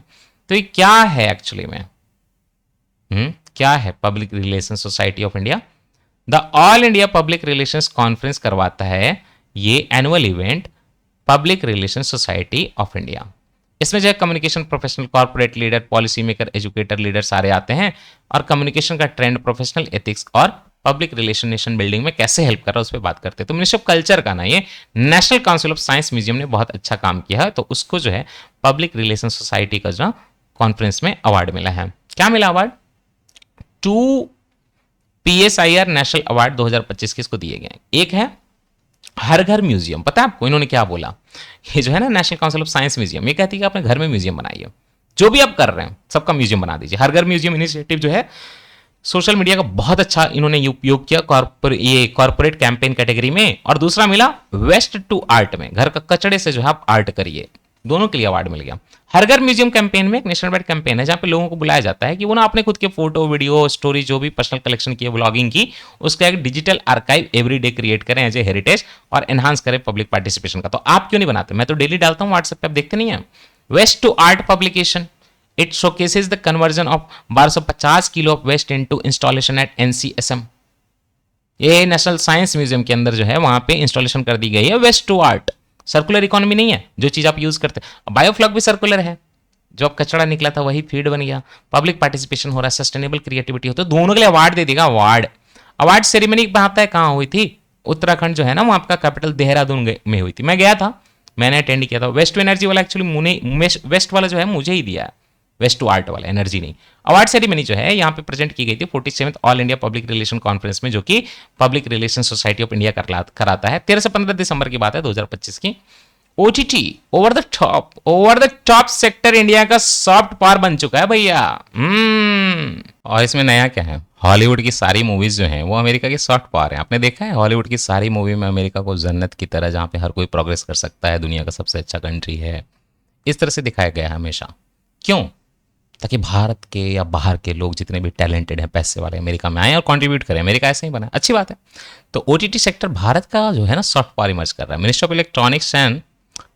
ऑफ इंफॉर्मेशन एंड ब्रॉडकास्टिंग की माने तो उनका कहना यह है कि OTT जो है over the top sector Bharat के सॉफ्ट पावर को और बढ़ा के, मतलब ग्लोबली हमारा इन्फ्लुएंस बढ़ा रहा है। हमें से मतलब नहीं, हमें डेटा देखना पड़ेगा। तो OTT over the top platform digital services है, वीडियो, ऑडियो, PDF कुछ भी हो सकता है। ये डायरेक्टली इंटरनेट के थ्रू आती हैं। तो पहले ना चैनल होते थे टीवी के, सैटेलाइट वगैरह, वो सब कुछ नहीं, सीधा इंटरनेट के थ्रू। तो कन्वेंशनल केबल पे ये डिपेंड नहीं करते, सैटेलाइट पे डिपेंड नहीं करते। जैसे नेटफ्लिक्स, अमेजन प्राइम हो गया, डिज्नी हॉटस्टार हो गया, बहुत सारे हैं। रेवेन्यू ग्रोथ वो भी तो है। उल्लू है, आल्ट बालाजी LTT है, मूडेक्स है, डेसीफ्लिक्स है, कंगन ऐप है, फिनो है, नियॉन एक्स VIP है। याद रखिएगा, स्ट्रिक्ट IT रूल्स के कारण गवर्नमेंट ऑफ इंडिया ने इन सारे को बैन कर रखा है, बाय द वे। ठीक है, तो अब आप जियो सिनेमा देखिए, MX प्लेयर देखिए, ये इस तरह की चीज़ें देखिए, Z5 देखिए, नेटफ्लिक्स देखिए, अमेजन प्राइम वीडियो देखिए। हाँ, बाकी आपकी मर्जी है। तो रेवेन्यू ग्रोथ, रेवेन्यू की बात करें तो generated from video subscription in India आज जो है 11% इंक्रीज हुई 2024 में, ऑलमोस्ट 10,000 करोड़ के आसपास मान लें। यूजर बेस मतलब पूरा UPC का कोचिंग इंडस्ट्री जितना है ना, वो तो मतलब UPC का कोचिंग इंडस्ट्री आप जानते कि नहीं कितने का है? बहुत उम्मीद मत करिएगा। UPC का कोचिंग इंडस्ट्री जो है आई थिंक 10,000 के नीचे है, 10,000 करोड़ के नीचे है। असली मजा जो है नीट JEE में है। UPC कोचिंग इंडस्ट्री का मतलब 5,000 से 8,000 करोड़ के बीच में है। असली मजा नीट JEE में है, समझ गए? तो OTT उससे ज़्यादा है। यूजर बेस अराउंड 9.5 करोड़ का है, 11.8 करोड़ पीपल इंडिया में इसमें इन्वॉल्व हैं यूजर बेस में। अच्छा, तो सरकार ने देखा कि जब ये सब कुछ हो ही रहा तो सरकारी भी एक होना चाहिए। तो ये मिनिस्ट्री ऑफ जो आपका इंफॉर्मेशन ब्रॉडकास्टिंग है ना, उनका एक प्रसार भारती, आप लोग जानते होंगे प्रसार भारती। ठीक है, तो प्रसार भारती जो है ना, उन्होंने वेब्स OTT प्लेटफॉर्म लॉन्च किया और 80 लाख डाउनलोड तो इसके भी हो चुके हैं फर्स्ट ईयर में। और ये क्या करता है ना, पुराना जो आर्काइव है ना, जैसे दूरदर्शन वगैरह का, ऑल इंडिया रेडियो का, वो फ्री में एक्सेस प्रोवाइड करता है। Documentary, regional art, multilingual content होते हैं यहाँ पे। एंटी पायरेसी मेजर, बहुत पायरेसी भी होती है, टेलीग्राम पे डल जाता है OTT वालों का। तो हमारा एक सेक्शन 7(1)(b)(2) डला है सिनेमेटोग्राफ एक्ट 1952 में। वो ऑथोराइज करता है गवर्नमेंट को कि कहीं कोई इंटरमीडियरी है डिजिटल प्लेटफॉर्म पे इस तरह की पायरेसी वगैरह चल रहा है ना, तो उसको रोक सकें। तो मुझे यहाँ पे प्रसार भारती पढ़ाना पड़ेगा। प्रसार भारती जो है largest state owned public broadcaster है, ऑटोनोमस स्टैट्यूटरी बॉडी है, लॉ है इसके पीछे प्रसार भारती एक्ट 1990 का। हेडक्वार्टर जो है इसका न्यू दिल्ली में है और ऑफिशियली जो है 1997 में एग्जिस्टेंस में आया था, 7 साल बाद। The corporation functions under the ministry of information and broadcasting. Gaurav Dwivedi जो है इसके चीफ एग्जीक्यूटिव ऑफिसर हैं, अभी चेयरमैन है नवनीत कुमार सहगल। तो इनके कोर कॉन्स्टिट्यूएंट आप सारे लोग जानते होंगे, दूरदर्शन टीवी के लिए हो गया, आकाशवाणी ऑल इंडिया रेडियो जो बोला जाता है वो हो गया, बाकी DD free dish, waves OTT इन्हीं का है ना, all in one digital streaming platform for delivering the curated content. Live channel भी हैं, कुछ गेम्स भी हैं, बिल्ट इन ई-कॉमर्स फीचर भी हैं, न्यूज़ ऑन एयर ऐप भी चलता है इनका, आप उससे सुन सकते हैं, प्रसार भारती के आर्काइव्स वगैरह सब इन्हीं का इनिशिएटिव है। तो एंटी टेरर कॉन्फ्रेंस जो है नई दिल्ली में शुरुआत हुई। यूनियन होम मिनिस्टर, ना कि डिफेंस मिनिस्टर, अमित शाह ने इनाग्रेट किया anti terror conference new Delhi में 26 दिसंबर की बात है। ये इवेंट जो है ऑर्गेनाइज किया जा रहा है नेशनल इन्वेस्टिगेशन एजेंसी के थ्रू एक्चुअली, और ये एजेंसी आती है मिनिस्ट्री ऑफ होम अफेयर्स में। India to chair the Kimberley Process from 2026। देखो मैं शॉर्ट में यहाँ पे किम्बरले प्रोसेस पढ़ाऊंगा। इस लेक्चर के लास्ट में मैं आपको blood diamond, Kimberley Process, artificial diamond that is lab grown diamond, ये सारी चीज़ें पढ़ाने वाला हूँ। बीपीएससी में डायरेक्टली क्वेश्चन पूछे जाते हैं। लैब ग्रोन डायमंड तो 2 बार पूछा गया। इंडिया को किम्बरले प्रोसेस का चेयरमैनशिप दिया गया है, किम्बरले प्रोसेस का, ये जनवरी 2026 से।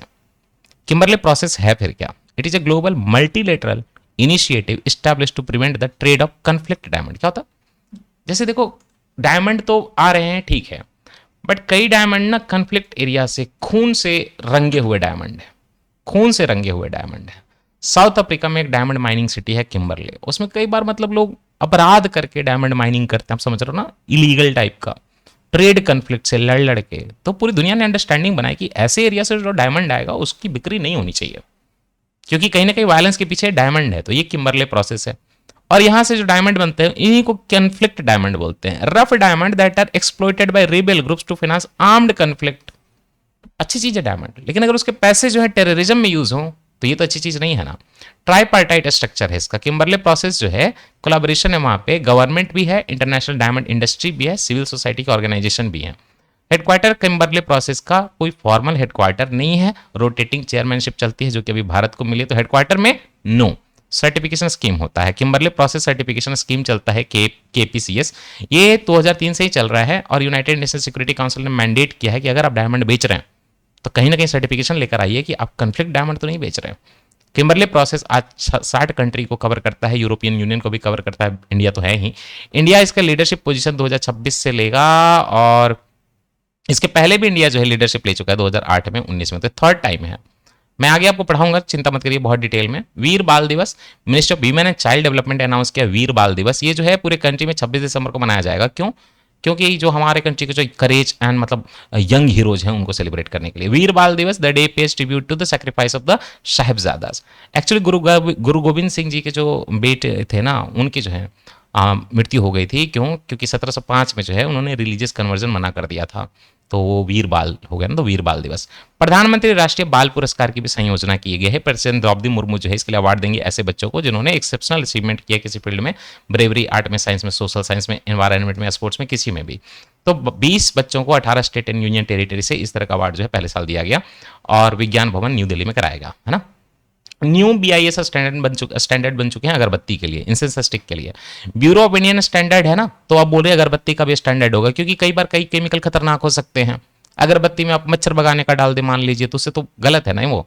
यूनियन मिनिस्टर एलिथ्रिन डाल दे, मतलब यूनियन मिनिस्टर वो जहर है। Union minister for consumer affair, food and public distribution Prahlad Joshi जो है उन्होंने न्यू बीआईएस स्टैंडर्ड बना दिया है फाइनली इंसेंस स्टिक का, नेशनल कंज्यूमर डे 2025 के दौरान। यही भारत मंडपम में अनाउंसमेंट की।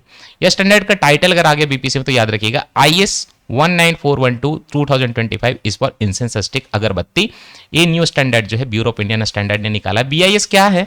इंडिया का नेशनल स्टैंडर्ड ऑर्गेनाइजेशन है, जो कि एक्ट से बना स्टैट्यूटरी बॉडी है। बीआईएस एक्ट 2016 का, bureau of Indian standard act 2016 का, यही फॉर्मुलेट करता है, सर्टिफाई करता है क्वालिटी एंड सेफ्टी स्टैंडर्ड को। कंज्यूमर का कॉन्फिडेंस बनाने के लिए अब जो है इंसेंस स्टिक उनको कंप्लाई करना पड़ेगा IS 19412 2025 से, जो कि अगरबत्ती के लिए है।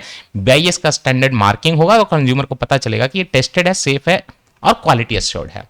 प्रोहिबिटेड सब्सटेंसेस की लिस्ट भी बनाई है कि अगर आप अगरबत्ती बना रहे हैं तो आप इसमें एलिथ्रिन, जो मच्छर भगाने के लिए यूज होता है लेकिन जहर है ये, परमेथ्रिन, देखिए साबे मेथ्रिन बहुत में रहेगा, तो एलिथ्रिन, परमेथ्रिन, साइपरमेथ्रिन, डेल्टामेथ्रिन, इसके अलावा फिप्रोनिल, ये सारे आप यूज नहीं कर सकते अगरबत्ती में। इसका कवरेज जो है मशीन मेड हो, चाहे हैंडमेड हो, चाहे ट्रेडिशनल मसाला अगरबत्ती हो, ये किसी में सब में होगा। रॉ मटेरियल से रिलेटेड, फ्रैग्रेंस से रिलेटेड कुछ भी है तो सब में होगा। Burning quality, permissible chemical limit सब इसमें डिसाइड किए गए हैं। पता है कि आपको 2025 का जो फीडे वर्ल्ड चैंपियनशिप हुआ चेस का ना, तो उसमें ब्रॉन्ज मिला हमें। एंड मोदी जी ने कांग्रेचुलेट किया ट्विटर पे Indian grand masters Arjun Erigaisi को एंड कोनेरू हम्पी को, क्योंकि उनको ब्रॉन्ज मेडल मिला है 2025 का फीडे वर्ल्ड चेस चैंपियनशिप में। ये चेस चैंपियनशिप जो है वर्ल्ड दोहा कतर में कराई गई थी। एंड मेडल के विनर आपके अर्जुन एरिगैसी एंड कोनेरो हम्पी, दोनों को ब्रॉन्ज मेडल मिला, इंडिया से हैं।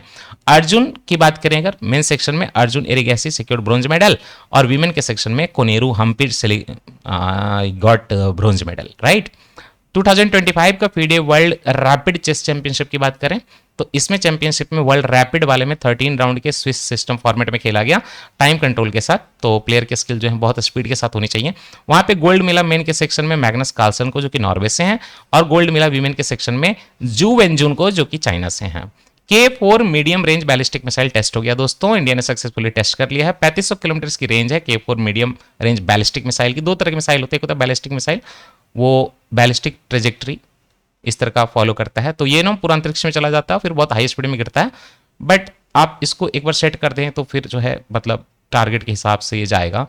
मतलब हाँ, और इसकी ना क्या होता है कि बहुत ये रडार वगैरह इसको रीड कर लेते हैं, क्योंकि जब ये यहाँ होगा ना तभी रडार इसको रीड कर लेगा। और एक होता है क्रूज मिसाइल, शुरू में तो वो भी वर्टिकल टेक ऑफ लेता है, लेकिन बाद में ना ऐसे ऐसे हॉरिजॉन्टल हो जाता है क्रूज करके बहुत लोअर एल्टीट्यूड पे। तो ये अगर यहाँ पे पहुंचेगा ना तब पता चलेगा रडार को। तो डिस्टेंस कितनी हो गई, ये बहुत कम हुआ, ये पहले डिस्टेंस। तो प्रेडिक्ट करना, पकड़ना जो है बैलिस्टिक मिसाइल को आसान है, लेकिन जब गिरता है तो बैलिस्टिक मिसाइल की बहुत तेज स्पीड होती है। बड़े लॉन्ग रेंज वाले बैलिस्टिक ही होते हैं, क्रूज जनरली शॉर्ट रेंज के लिए होते हैं। ये भी देखिए ना, मीडियम रेंज भी 3500 किलोमीटर है K4 medium range ballistic missile का। लॉन्च किया गया इसको INS अरिघाट से, ये पढ़ा चुका हूं आपको, इंडियन नेवी का nuclear powered ballistic missile submarine है ये, बे ऑफ बंगाल में। DRDO का रोल क्या है, K4 बैलिस्टिक मिसाइल जो है DRDO ने डेवलप किया है, तो उनका रोल तो है ही। इसमें सॉलिड फ्यूल का प्रोपल्सन है, नेविगेशन टेक्नोलॉजी है। देन रेंज के हिसाब से बैलिस्टिक मिसाइल को 3 कैटेगरी में बांटा जाता है। अगर 1000 से कम है तो शॉर्ट रेंज बैलिस्टिक मिसाइल, 1000 से 3000 तो मीडियम रेंज, बट वो 3500 वाला भी तो उसको मीडियम रेंज में डाल दिया। इंटरमीडिएट रेंज 3000 से 5500 किलोमीटर, तो ये हमारा है किसका, ये है India successfully tested medium range बोल रहा है 3500 किलोमीटर। तो ऐसा हार्ड एंड फास्ट रूल नहीं है। अग्नि 5 इंडिया का लॉन्गेस्ट रेंज मिसाइल है, इसको जो है इंटर कॉन्टिनेंटल बैलिस्टिक मिसाइल बोलते हैं कि 2 कॉन्टिनेंट पहुंच जाएगा यहां से दूसरे continent, 5000 kilometre. Bharat taxi initiative, जब इतने ओला उबर चल रहे हैं तो सरकार क्यों पीछे रहे, कोऑपरेटिव सेक्टर का बना दिया है। The government of India has introduce Bharat taxi, एक यूनिक ड्राइवर ओन्ड कोऑपरेटिव है। तो गाड़ी आपकी रहेगी और सारे गाड़ी वाले ना कोऑपरेटिव बना लेंगे। इसमें ना पूरा फेयर जो है ट्रांसपेरेंट रहेगा, इक्विटेबल अल्टरनेटिव है प्राइवेट टैक्सी एग्रीगेटर से, कोई आपसे पैसा नहीं लिया जाएगा। भारत टैक्सी गवर्नमेंट का सपोर्टेड राइड हेलिंग प्लेटफॉर्म है, कोऑपरेटिव मॉडल पे है। ड्राइवर अपना कोऑपरेटिव बनाएंगे, वही शेयर होल्डर रहेंगे, वही को ओनर रहेंगे, बाकी कोई किसी कंपनी पे डिपेंडेंट नहीं रहेंगे। कोऑपरेटिव स्ट्रक्चर है, सहकारी कोऑपरेटिव लिमिटेड है। The platform is operated by सहकारी टैक्सी कोऑपरेटिव लिमिटेड, कंपनी बना के, मतलब cooperative limited. The service is scheduled for nation wide roll out, 1 जनवरी 2026 से शुरुआत करने की बात है, अभी भी चल ही रहा है। ड्राइवर के बेनिफिट क्या है कि ड्राइवर का खुद का ओनरशिप रहेगा, 0 कमीशन चार्जेस लगेंगे, प्रॉफिट शेयरिंग कुछ भी नहीं करना पड़ेगा। And the app includes a सारथी दीदी। ये क्या है, वीमेन सेफ्टी का आजकल हर जगह चल रहा है, तो उबर ओला करते हैं तो सरकार के पीछे रहे। तो इसमें सारथी दीदी करके एक फीचर है, सारथी मतलब गाड़ी चलाने वाला होता, enabling women passenger to specifically request women driver. बोल सकते हैं कि हमें वीमेन ड्राइवर ही चाहिए, जैसे पिंक टैक्सी का कॉन्सेप्ट है कि वीमेन चलाएंगे, तो ये सारथी दीदी है। सारथी दीदी अगर आप ऐप टैप करिएगा ना तो वीमेन ड्राइवर आएगी, अलॉन्ग साइड सॉस, SOS। अच्छा, सॉस का कोई डिस्ट्रेस, कोई कुछ ऐसा मीनिंग नहीं होता बाय द वे, बस ये इमरजेंसी का डिस्ट्रेस सिग्नल है मॉर्स कोड के हिसाब से। सॉस समझ गए, सॉस जो है मॉर्स कोड के हिसाब से। इस चीज की शुरुआत 1906 में की गई थी और तब से जो ये रिकॉग्नाइज किया जाता है कि कोई सॉस बोले तो बहुत अर्जेंसी है। लाइव लोकेशन ट्रैकिंग वगैरह भी रहेगा, है ना। सहकारी टैक्सी कोऑपरेटिव लिमिटेड जो है एक मल्टी स्टेट कोऑपरेटिव सोसाइटी बनाया गया है, गवर्नमेंट ऑफ इंडिया बैक कर रही है, और यही ऑपरेट करेगा भारत टैक्सी, कंट्री का first cooperative led driver own digital mobility platform. Ministry of corporation, Amit Shah ने इसको लॉन्च किया है। सहकार से समृद्धि के अंदर, prosperity to corporation, it serves as a direct non exploitative alternative to corporate. बड़ी बड़ी कंपनी के जो एग्रीगेटर है ना, आपसे बहुत पैसा लेते हैं गाड़ी चलाने पे, तो उनके लिए बड़ा अल्टरनेटिव आपको मिल गया है। तो आप अपनी गाड़ी चलाइए ना अब इसमें, भारत टैक्सी में, क्यों आप पीछे हैं? मैं तो चलाता हूँ रैपिडो में और मैं ठीक ठाक कमा ले रहा हूँ। रैपिडो में 200-300 तो मैं कमा ही लेता हूँ रात में कमाता हूँ, सुबह लेक्चर बनाता हूँ, लेक्चर बना के कमाता हूँ, गाड़ी चला के कमाता हूँ। खैर चलिए क्विक फैक्ट कर लेते हैं लास्ट में, ये पढ़ा देता हूँ पहले ब्लड डायमंड एंड ऑल, फिर क्विक फैक्ट करा दूंगा। 162 है, काफी है। चलिए, ब्लड डायमंड क्या होता है? कन्फ्लिक्ट डायमंड को ही ब्लड डायमंड बोलते हैं ना। रफ डायमंड माइंड इन, रफ डायमंड मतलब जो पॉलिश नहीं किया हुआ, तराशा नहीं गया है ना, तराशा नहीं किया तो रफ डायमंड होता। तो rough diamond mined in a war zone and sold to finance insurgency, rebel movement, terrorist activity, warlord activity, targeting legitimate government. सही गवर्नमेंट को हटाने के लिए, टेररिस्ट एक्टिविटी करने के लिए जो डायमंड से पैसा कमाया जाता है उसको ब्लड डायमंड बोलते हैं, कन्फ्लिक्ट डायमंड बोलते हैं। तो ये जो है ग्लोबल अटेंशन 1990s में हो गया, क्योंकि युद्ध का सिविल वार जो है ना, खास करके वेस्टर्न एंड सेंट्रल अफ्रीका में, लोग पैलेस्टाइन इजराइल सोचते हैं, आपको पता है हजारों लोग मर रहे हैं एक्चुअली में अफ्रीका में, बट चूंकि वो एक ही रिलीजन वाले सब कुछ हो रहा है तो इसलिए लोग उस पर फोकस नहीं करते। रियल टेररिज्म तो वहां है, डेटा दिखाया था ना टेररिज्म इंडेक्स वाला, तो रियल टेररिज्म तो कहीं और है। चलिए, लेट 20वीं सेंचुरी में रिबेल ग्रुप जो है फोर्स्ड लेबर को यूज करके इस तरह के जेम निकालते थे, और की रीजन इनका होता था सियरा लियोने अफ्रीका में, Angola, Democratic Republic of Congo, Liberia वगैरह। ह्यूमन राइट का अब्यूज होता था, है ना, चाइल्ड सोल्डर वगैरह वही लोग बनाते थे और टॉर्चर करते थे लोगों को। मार्केट शेयर जो है एक टाइम पे इनका 4 to 15% हो गया, जो कि कम नहीं है, बहुत होता है। इसी को रोकने के लिए किम्बरले प्रोसेस आ गया। तो इसके लिए किम्बरले प्रोसेस सर्टिफिकेशन स्कीम आया 2003 में। इंडस्ट्री के लीडर मिलते हैं कि यहाँ का डायमंड नहीं लेंगे हम लोग जो कॉन्फ्लिक्ट जोन से आ रहा है, and it requires government to certify that rough diamond shipment जो गवर्नमेंट ले रही है वो कॉन्फ्लिक्ट फ्री है। Member states can only trade with other certified member only. अगर आप इसके मेंबर बन गए, 60 लोग हैं, 60 कंट्री हैं, तब कहीं से भी ब्लड डायमंड नहीं ले सकते। करंट स्टेटस, इंडिया जो है सर्विंग कर रहा है, इसका चेयर बन गया है 2026 के लिए, थर्ड टाइम ऐसा हुआ है। एंड द स्कीम रेगुलेट्स रफली 99.8% of the global rough diamond trade. कई कंट्रीज में नहीं है, लेकिन 60 कंट्री है तो 99.8% कवर कर लेता है global rough diamond. Strict UN definition only covers diamond funding rebel groups fighting legitimate government. But अगर स्टेट स्पॉन्सर्ड कोई वायलेंस है, मान लीजिए कि स्टेट ही खराब है, बट इसको रोकने का तरीका भी नहीं है, स्टेट वाले को क्या करेंगे आप। 2006 में इस पे मूवी भी बनी थी ब्लड डायमंड, आपको पता है, बहुत हिट मूवी थी, मैंने देखी थी। आइए अब मैं आपको पढ़ाऊंगा लैब ग्रोन डायमंड, बीपीसी का फेवरेट रहा है ये। अब क्या है, डायमंड जो है आपको पता है कुछ नहीं है, कार्बन ही है। तो क्या हम ग्रेफाइट का यूज करके, कार्बन का यूज करके, जो कि डायमंड का एलोट्रॉप है, इस तरह का बना सकते हैं डायमंड। बहुत हाई प्रेशर, बहुत हाई टेम्परेचर पे बना सकते हैं, और ये बहुत खर्चीला होता है। तो ऐसा नहीं कि 5 रुपये में डायमंड बन जाएगा, खर्चा तो लगता ही है, बट उसी की चीज की कॉस्टिंग कम की जाए। Lab grown diamonds are created using 2 primary specific method. एक होता है high pressure high temperature method, HPHT बोलते हैं। एक होता है केमिकल वेपर डिपोजिशन मेथड। अब दोनों में क्रिस्टलाइजेशन होता है नेचुरल कार्बन का, but different technology. High pressure high temperature method में हम लोग क्या करते हैं, जैसे डायमंड बनते हैं ना एक्सट्रीम जियोलॉजिकल कंडीशन में, बहुत हाई प्रेशर में, बहुत हाई टेम्परेचर में, उसी तरह से। तो इसमें क्या करोगे, आप टाइनी डायमंड सीड लगाओगे। डायमंड सीड क्या होता है, कार्बन होना चाहिए। तो प्योर कार्बन क्या लेंगे, ग्रेफाइट लेंगे। डायमंड ले लेंगे तब तो डायमंड क्या बनाएंगे, तो ग्रेफाइट लेते हैं। बीपीसी ने खाली यही पूछा था, 2 बार यही पूछा, कहां से बनाते हैं सीड, सीड कहां से बनाते हैं, ग्रेफाइट लेते हैं भाई।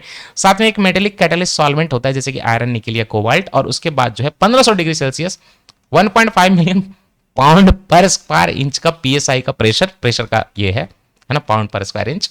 और उसके बाद जो है मेल्ट वगैरह होकर ये बनाता है, डिजोल्व कर देता है प्योर कार्बन वगैरह, और उसके बाद जो लिक्विड मेटल डिपोजिट होता है डायमंड सीड के ऊपर, और उसके बाद जो है क्रिस्टल बनता है कई वीक में।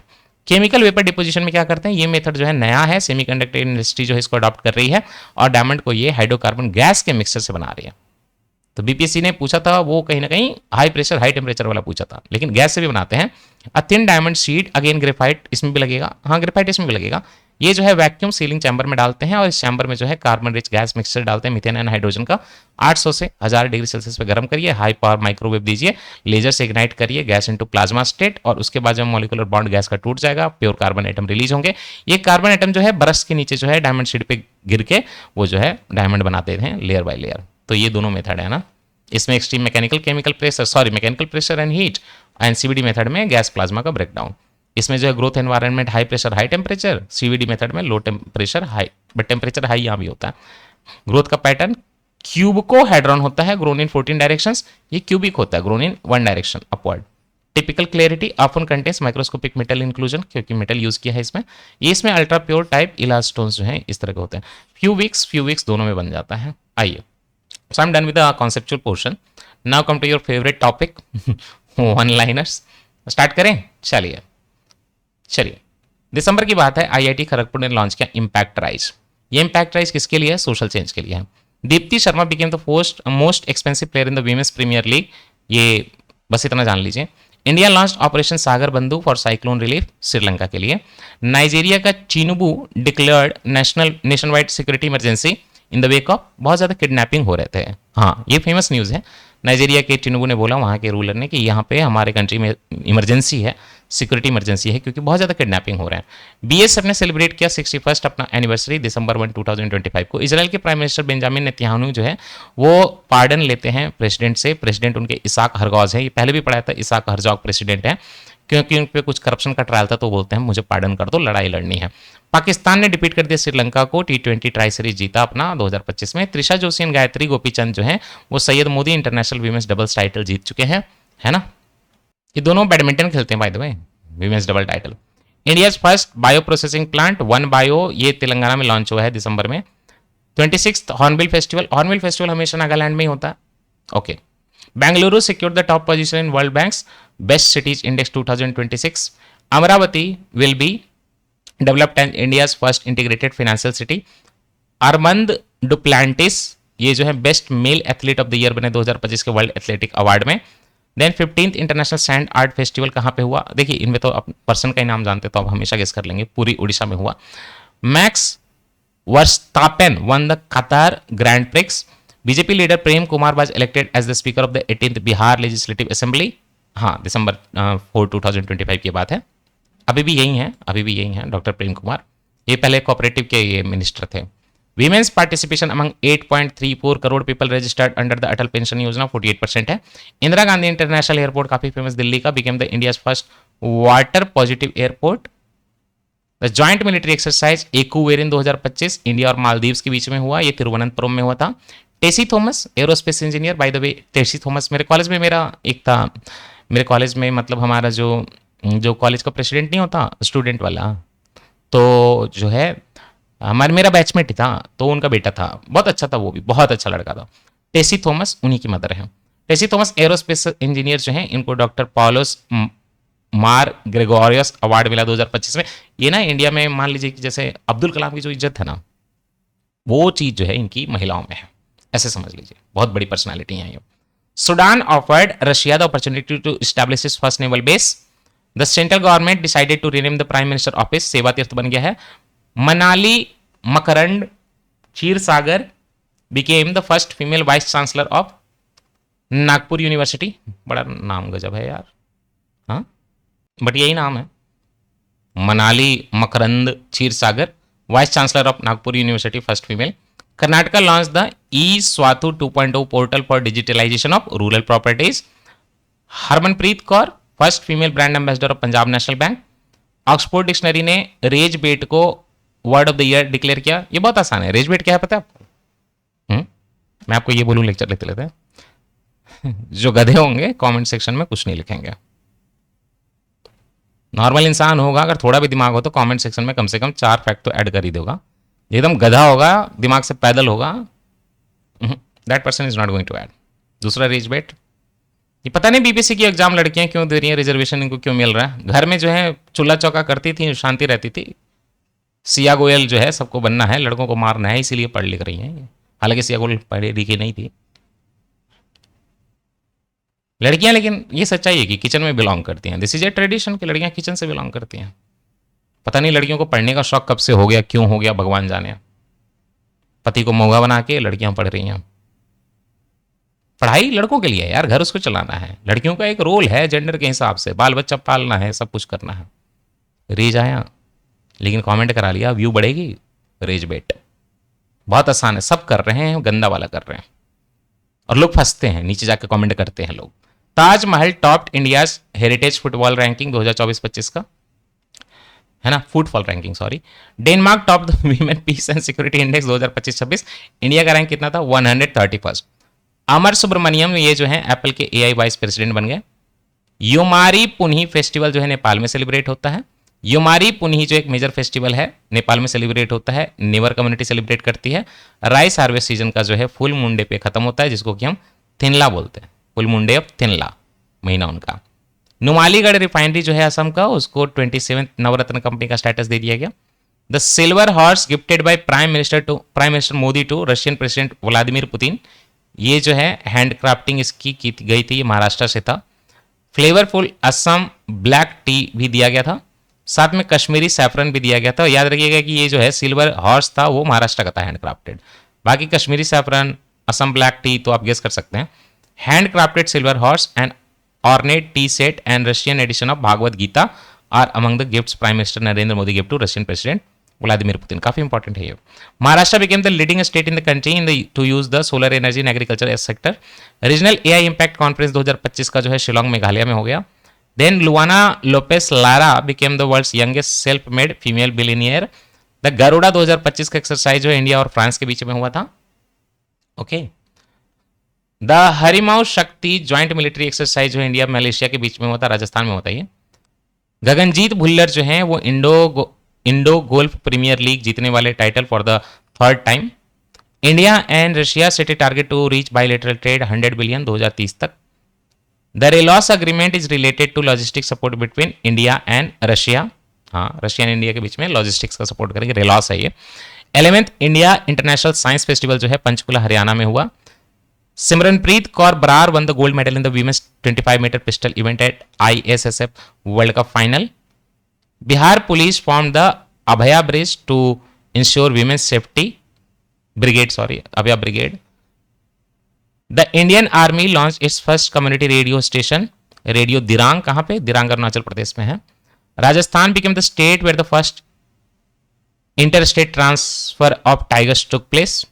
Union home minister Amit Shah inaugurated, से बता दूं कि राजस्थान के बाघों की अनुवांशिकता विविधता में सुधार करने के लिए मध्य प्रदेश के पेंच टाइगर रिजर्व से एक 3 वर्षीय बाघ, इनको PN 224 नाम है, बूंदी के रामगढ़ विषधारी टाइगर रिजर्व में एयरलिफ्ट किया गया। अच्छा,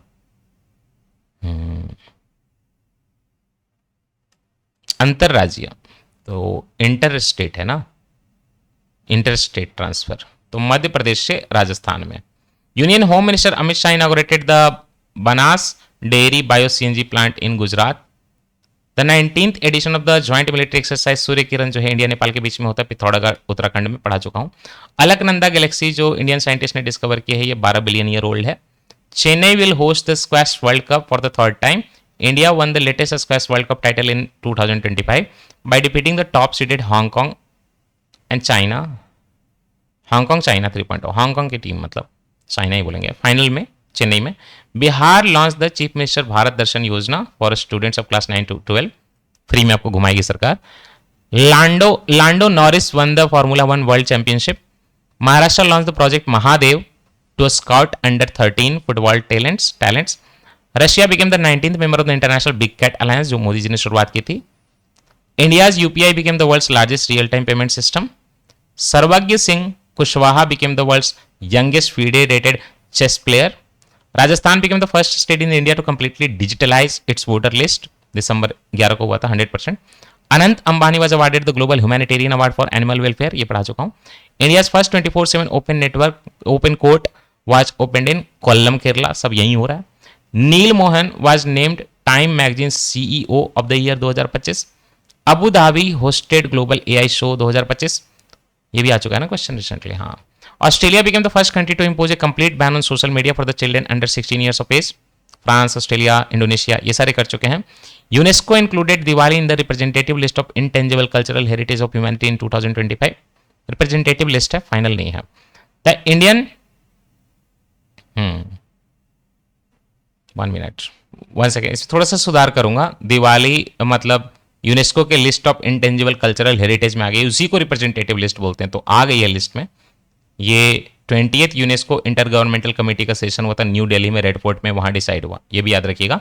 20th UNESCO inter governmental committee का जो सेशन हो रहा था, 20th UNESCO inter governmental committee का जो सेशन हो रहा था न्यू दिल्ली में, वहां डिसाइड हुआ दिसंबर में कि दिवाली को भी हम इंटेंजिबल कल्चरल हेरिटेज में इंक्लूड करेंगे। तो टोटल कितने हो गए? भारत से 16 हो गए टोटल, है ना, टोटल 16 हो गए।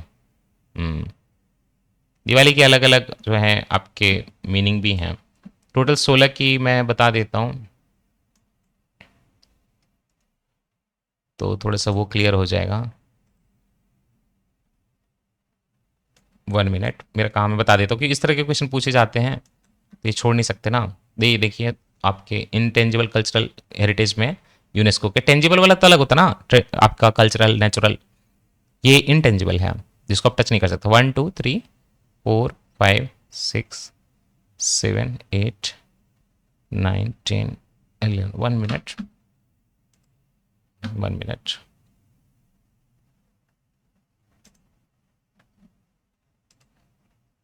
तो इसमें एक्चुअली में सीरियल नंबर वैसे नहीं देखना पड़ेगा, ये हैं 16 ही। मैं आपको बता देता हूँ मुद्दा क्या है। चलिए सबसे पहले ना आप चले जाइए केरला। तो केरला में ना एक डांस होता है कुटियट्टम। कुटियट्टम की खासियत क्या है कि मलयाली में नहीं होता, संस्कृत थिएटर है, मतलब नाटक, एक नाटक डांस सब होता है, संस्कृत में होता है ये। तो 1 हो गया कुटियट्टम। और उसी साल जो है आपका वैदिक चांटिंग का जो ट्रेडिशन है, वैसे वैदिक मंत्रों को सुनने का, 2 हो गया। एंड रामलीला 3 हो गया, जो आप देखते हैं रामलीला नॉर्थ में जो होता है। चौथा है रम्मान, ये ना गढ़वाल हिमालयस का एक फेस्टिवल एंड रिचुअल है रम्मान, चौथा ये हो गया। देन अगर हम पांचवें की बात करें तो आप छऊ डांस जानते हैं ना, तो छऊ डांस तीनों, झारखंड का छऊ, बिहार ये उड़ीसा का छऊ एंड वेस्ट बंगाल का छऊ, मयूरभंज छऊ, पुरुलिया छऊ, इस तरह से छऊ के 3 टाइप है ना, तो उसमें से तीनों हैं। तो ये हो गया आपका ये पांचवा हो गया। कालबेलिया जो राजस्थान में स्नेक डांस बोलते हैं जिसको, 6 Kalbelia folk song and dances of Rajasthan. And सातवां अगेन केरला से ही मूड़ियट्टू डांस, तो 7 हो गए। अब जो वैदिक चैंटिंग है पहले 2008 में, 4 साल बाद बुद्धिस्ट चैंटिंग भी आ गया, तो ये हो गया 8। नाउ कम टू दिस, फिर आ गया संकीर्तन मणिपुर का, संकीर्तन, कीर्तन का ही दूसरा फॉर्म संकीर्तन, ये 9 हो गए। Then traditional brass and copper craft of utensil making Thathera जो ये थट्टेथरा कर बोलते, थथेथरा का बोलते हैं, थट्टेरा बोलते हैं पंजाब का, ये लोग ना ब्रास एंड कॉपर के क्राफ्ट बनाते हैं, बहुत पुराना टेक्निक है ये। तो ये हो गया 10। देन 11 नंबर 2016 में योगा, ये याद रख लीजिएगा साल भी, और साथ में नौरोज फेस्टिवल जो पर्शियन फेस्टिवल है, तो 12 हो गए। देन कुंभ मेला याद रख लीजिएगा, ये 13 नंबर पे आया, कुंभ मेला 2017 में। दुर्गा पूजा भी याद रखिएगा, 14 नंबर पे आया, ये कोलकाता का दुर्गा पूजा 2021 में। एंड देन 15 पे आता है गरबा डांस गुजरात का, ये यूपी से ने पूछा हुआ है सारा, गरबा डांस आया। एंड 16 पे दीपावली आ गई 2025 में, है ना। तो ये लिस्ट थोड़ा आपको याद तो रखना पड़ेगा दोस्तों, कुछ नहीं कर सकते, इसका करना पड़ेगा याद। सो आपका अब इसमें दिवाली इंक्लूड हो गई ना, हाँ दिवाली इंक्लूड हो गई। The Indian team won the bronze medal at FIH hockey men's junior World Cup. And then India will host the Commonwealth kho kho championship 2024 for the first time. Inaugural Commonwealth kho kho championship जो है वो भी आपके वही होगा, ये इंडिया में, ये इनाग्रल है kho kho Commonwealth championship. India first indigenously built hydrogen fuel cell vessel was inaugurated Varanasi में। सुप्रिया साहू वन द, ये वेसल ना एक्चुअली में क्या है कि पहले गंगा पे चेक करेंगे, फिर बाद में इसको समुद्र के लिए तैयार करेंगे। Supriya Sahu won the United Nations highest environment award. Alia Bhatt received the golden globes horizon award. CR Patil launch the Sujalam Bharat app for real time data on rural water supply. Home minister Amit Shah inaugurated the statue of Veer Savarkar, कहाँ पे, port Blair में, क्योंकि वहीं पर उनको कारावास सुनाया गया था, Kala Pani. India will host the world circular economy forum, Gujarat के गांधीनगर में 2026। Maharashtra abolish the centuries old pagdi system through a new law. ये पगड़ी सिस्टम ना टेनेंसी से रिलेटेड है, टेनेंसी मॉडल है, टेनेंट जो है एक लार्ज अमाउंट ऑफ मतलब प्रीमियम देता है लैंडलॉर्ड को exchange for life long occupancy, पगड़ी है ना, परमानेंटली मंथली रो रेंट उसको, तो पगड़ी सिस्टम है एक तरह का, पगड़ी दो बोलते हैं ना, वहां पे जाएंगे प्रॉपर्टी में डील करेंगे तो आपको पता चल जाएगा। Germany won the junior men's hockey world cup for the 8th time. Madhya Pradesh declared itself naxalism free. Nnena Kalu won the Turner prize 2025। Turner prize जो है इंग्लिश पेंटर टर्नर के नाम पे एनुअल प्राइज है, जो कि ब्रिटिश विजुअलिस्ट आर्टिस्ट थे, तो उसके लिए दिया जाता है। सिलीसेड लेक राजस्थान, ये इंडिया का 96 रामसर साइट बना, पढ़ा चुका हूँ ये बात है दिसंबर 15 2025 की। सिलीसेड लेक जो है आर्टिफिशियल लेक है, जो कि अरावली हिल्स में राजस्थान के अलवर से बस बिल्कुल पास में है, तो सरिस्का के आसपास पड़ेगा। 1845 में महाराजा विनय सिंह ने इसको बनाया था, ये सारा पढ़ा चुका हूँ। UNESCO added 72 new cities to the 72 new city sorry global learning cities network में, तो भारत के 3 सिटी इंक्लूड हुए हैं इसमें यूनेस्को के ग्लोबल लर्निंग सिटीज में। एक है तेलंगाना का वारंगल, NIT वारंगल है वहाँ पे, एक है त्रिशूर केरला का और एक है नीलांबूर केरला का, तो एक हो गया तेलंगाना का, बाकी दोनों केरला के, Thrissur Nilambur. They have been inducted into the network in previous cohort. Okay, bank of Baroda was declared, ये प्रीवियस कोहॉर्ट में, ये जो 72 अभी ऐड हुआ उसमें नहीं, पहले ही ऐड हुए हैं। Bank of Baroda declared India's best bank for 2025, ये द बैंकर ने इसको दिया है ये rank. Kopra reservoir was declared Chhattisgarh first Ramsar site, तो इंडिया का ये 95th कोपरा हो गया। ये जो है सकरी विलेज के पास है, ये सीजनल स्ट्रीम वगैरह से फीड होता है, अपर कैचमेंट ऑफ महानदी में है, ये सारा पढ़ा चुका हूँ। Andhra Pradesh won the national energy conservation award for the 4th consecutive year. The government approved 100% FDI in insurance sector. The stands in the new Chandigarh stadium were named after Yuvraj Singh and Harmanpreet Kaur. India defeated Hong Kong first squash world championship में। India won 5 medals at the Asian Equestrian घुड़सवारी championship 2025 में 5 medal. Assam achieve the target of 0 rhino poaching in 2025, एक भी rhino poaching नहीं हुआ और इसका तरीका बस एक ही है, जैसे ही पोचर देखते हैं गोली मार दी जाती है। अब कई लोगों ने डॉक्यूमेंट्री बना दी, ह्यूमन राइट वायलेशन हो रहा है वगैरह वगैरह, मार दो। कमाने के बहुत तरीके हैं, राइनो को मार के क्यों कमाना है? लोग कुछ भी करते हैं सपोर्ट करने के लिए। ना बचाओ तो भी प्रॉब्लम, बचाओ तो भी प्रॉब्लम। नहीं, तुम वैसे बचाओ जैसे कि कुछ बचे भी ना, तुम ऐसे बचाओ जैसे कि किसी को नुकसान, ऐसे थोड़े ना होता है। क्रिमिनल है क्रिमिनल। बॉन्डी बीच एक यहां पे अटैक हुआ था शानुका सेलिब्रेशन के दौरान, ये ऑस्ट्रेलिया में है। राइजा Dhillon one the gold medal in 68th national shooting championship. India first power museum, ये जो है will be built in, but पहले ना वहां पे कार्बी गहिया थर्मल पावर स्टेशन था, तो वो डिकमीशन कर दिया गया। ये आपका जो पटना में ही है ना, कार्बी गहिया पार, ये जो आपका जो है आपके पटना के बिल्कुल पटना जंक्शन रेलवे स्टेशन के बगल में, मीठापुर करबगहिया फ्लाईओवर के बगल में ये थर्मल पावर स्टेशन बंद कर दिया गया। तो यहाँ पे ना ये पावर म्यूजियम बना दिया जाएगा। अच्छा है ना ये। कविता चंद कनकर्ड माउंट विंस्टन जो है वो, विंस्टन जो है वो एंटार्क्टिका का हाईएस्ट पीक है। ये अंटार्कटिका का हाईएस्ट पीक है ना, most remote of the 7 summit mount Winston, Antarctica में मैं बोल रहा हूं, आप समझ रहे हो, अंटार्कटिका में, वहां जाके चढ़ गई। India ranks third in Stanford University का 2025 का global AI vibrancy ranking. In India the relative penetration of AI skill was 2.5 times higher than the global average across the same set of occupations. 87% of the enterprises are actively using AI solution. NASSCOM AI adoption index का, अब NASSCOM Bharat का है तो बढ़िया ranking दे रहा है। The Union Cabinet approved a free trade agreement with Oman. Cameron Green of Australia, ये Cameroon नहीं है, कैमरॉन ग्रीन है।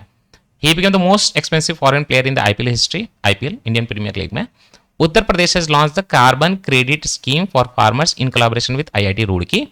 Italy has become the first country to receive UNESCO recognition for its national cuisine.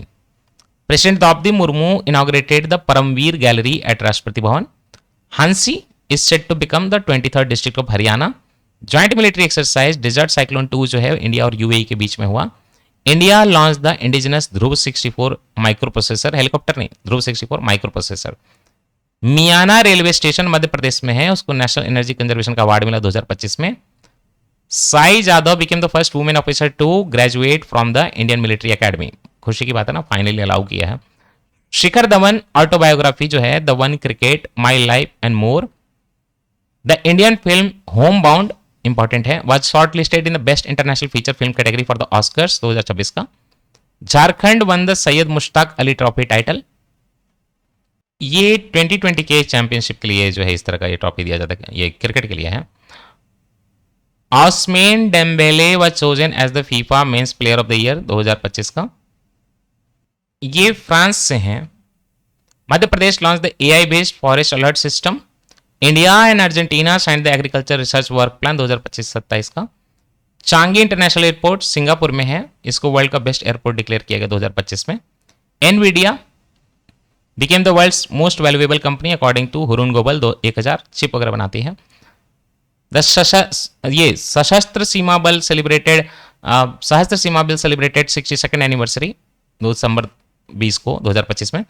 Morocco जो Africa का ऊपर का country है, FIFA अरब का इन्होंने जीता। अरेबियन कंट्री में ही आता मोरक्को पे, भले वो अफ्रीका में है। Shashwat Sharma became the new MD and CEO of Airtel India.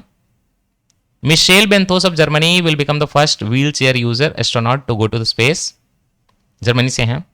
मोहार Basu authored the book Salman Khan the sultan of Bollywood. आय हाय। Deepinder Goyal top the Hurun India 2025 self made billionaire list. Chhonzin Angmo of Himachal Pradesh became the world's first blind woman mountaineer to conquer the mount Everest.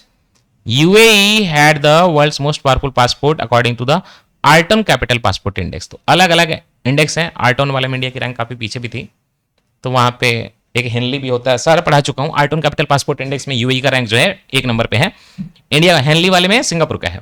India first dedicated forest university कहां बनेगी? देखिए ना, गोरखपुर में बनेगी, उत्तर प्रदेश में। Australia officially declared December 21 as reflection day, सोचेंगे इस दिन हम लोग। Singapore top the Gallup global safety report. Central government increase reservation for Agniveer in BSF, 10% से बढ़ा के 50% इनका रिक्रूटमेंट हो जाएगा reservation. The USA launched operation hawk eye strikes against ISIS target in Syria. USA top the global AI index 2024। Black capped capuchin monkey जो है ये south Africa से आया बान्नेरघाटा बायोलॉजिकल पार्क में। बान्नेरघाटा जो है वो कर्नाटका में, ब्लैक कैप कैपुचिन मंकी वहां से आया, यह है साउथ अफ्रीका से आया है। Smriti Mandhana became the first Indian woman to cricket to complete 4000 ODI runs. The joint air exercise Veer guardian 2025 जो है इंडिया और जापान के बीच में हुआ। द इंडियन नेवी ने कमीशन कर दिया anti submarine warfare vessel Anjadip, पढ़ा चुका हूं चेन्नई में। Jared Isaacman was appointed as the new head of NASA by US Senate. Jared Isaacman. Oman issued one trial note made of polymer. One real note. रियाल है इनका currency ना, हाँ, polymer का बना हुआ।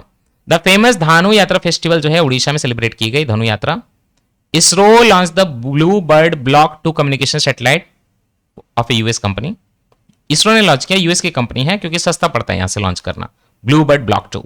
India first pollution control vessel समुद्र प्रताप, पहले भी आप पढ़ चुके हैं इसके बारे में, ये इंडियन कोस्ट गार्ड गोवा ने अपनाया है इसको। Madhya Pradesh became the first state in India to present a 3-year rolling budget simultaneously. Uzbekistan ने टॉप किया है medal tally Asian youth para games में 2025 में। इंडिया जो है 7th रैंक पे है। Prime minister Modi ji inaugurated राष्ट्र प्रेम स्थल, ये जो है लखनऊ में इनॉग्रेट हुआ है। बिहार ने अप्रूव किया है 7 निश्चय प्रोग्राम 3, इसका कार्यकाल 25 से 30 और ये दिसंबर 28 को किया गया लॉन्च। द्रौपदी मुर्मू जी ने रिलीज किया constitution of India Santhali language में फाइनली दिसंबर 28 को। आईआईटी दिल्ली जो है डेवलप करेगा एआई एजेंट, उसका नाम है AILA, AILA artificial intelligence landscape, ये असेसमेंट एआई एजेंट फ्रेमवर्क जो रियल साइंटिफिक एक्सपेरिमेंट करता है ह्यूमन साइंटिस्ट की तरह, AILA. Jayant Vishnu Narlikar received the highest science award Vigyan Ratna, इनके बारे में पढ़ा चुका हूं मैं। Russia announce that it will establish a power plant on the moon by 2036, power plant, बाप रे बाप। Gujarat was declared the tiger state again after 33 years. Unit 2 of Subansiri lower hydro electric project पढ़ा चुका हूं, ये अरुणाचल प्रदेश में कमीशन कर दिया गया। Naples top the global food city ranking. Naples जो है जियोर्जिया मलानिया के लिए है, तो इटली में है। The harsh winter phase चिलाई Kalan, ये चिलाई कलान जो है कश्मीर वैली में होता है, चिलाई कलान विंटर पे चिलाई कलान बोलते हैं, इसमें सब पूरा विंटर में फ्रीज हो जाता है कश्मीर चिलाई कलान में।